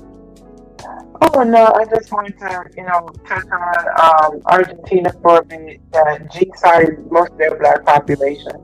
Mm-hmm. That's why they used to have a third. I think at the turn of the mid 19th century, about a third of their population was black, and today it's only like 0.325%. And there are distinct policy reasons and some real sick reasons as to why that is. And funny thing, I saw on, I think it was on here, I think it was on YouTube, something. They're trying to do a little campaign to clean it up. Right. So say, it's disease and warfare. Like, don't do that. That's laughable. No. You know what they did? You know what? That's one main thing they did though. One main thing they did, right? So Argentina went to war, right? You know what Argentina did? They sent the black men to war on the front line without proper equipment, and of course they were slaughtered. Of course, like they did in World War I with the Harlem Hellfighters. Trying to do the same thing with them. And then they also shipped off a bunch of them to Colombia and to Brazil as well. That's Right. it was a multifaceted attack to get rid of the black man. And when the black women were left after the war, right, and after they shipped off all them brothers, well, they said, "We just practice blanqueamiento now. You guys just get absorbed into the population. You have children with white men, Right. and then your kids will have children with more white men or white women and stuff like that. Mhm. And you won't exist anymore." Right. That's their plan though. That's been the plan all along though. It's been a plan all along though. But anyways, shout out to you guys, man. Shout out to the Mighty LDBC. Shout out to everybody in the chat. Everybody smash the like button and subscribe to the channel. Shout out and salute to every last one of y'all for real. I do appreciate every last one of you guys. Thank you guys 1000%. And I promise you, I'm on vacation after Tuesday. I'm on vacation for 10 days. So yeah, Calais, you and Tika, y'all want to do a live, y'all let me know. We can get on here and get to cooking. Well, I can For sure. so we can get cracking. So I would definitely make sure that Tika, will coordinate with you, and then matter of fact, I'll ask her some other things and see if she can get some more research rebels to come over and do some work with you. If she can get a couple of them, not all of them, but she don't. But it's just maybe she get like maybe even one or two of them. Maybe she can get herself and maybe Shaka or each one or whatever, any of them that's just to come over and or even Teaching on the Move to come over and do some work. They are incredible. They are an incredible group, highly intelligent. I love it. I absolutely love it, and we're learning more. I love learning. Learning is the reason why I have as much wisdom that I have now, and I'm grateful for that. But let me get up out of here. Let me go get some stuff to cook. So I'm starving. But shout out to the LDBC, man. We are undefeated for real. Keith Thurman, we tried to tell you, bro. Yeah, boy. I knew he was gonna get them paws and tips put on his real weak ass, but that's funny. But anyway, shout out to the Mighty LDBC. Peace, shout out bro. to everybody in the chat, super chat, everybody who smash the like button and subscribe to the channel. Y'all make sure to keep them coming, man. Y'all go over to my Rumble and subscribe to my Rumble, Trill Will, over there. The same as I'm over there now too. I'm over on Rumble. Yeah, now I done finally put one together. But shout out to every last one of y'all. Y'all have a great one. All right, peace.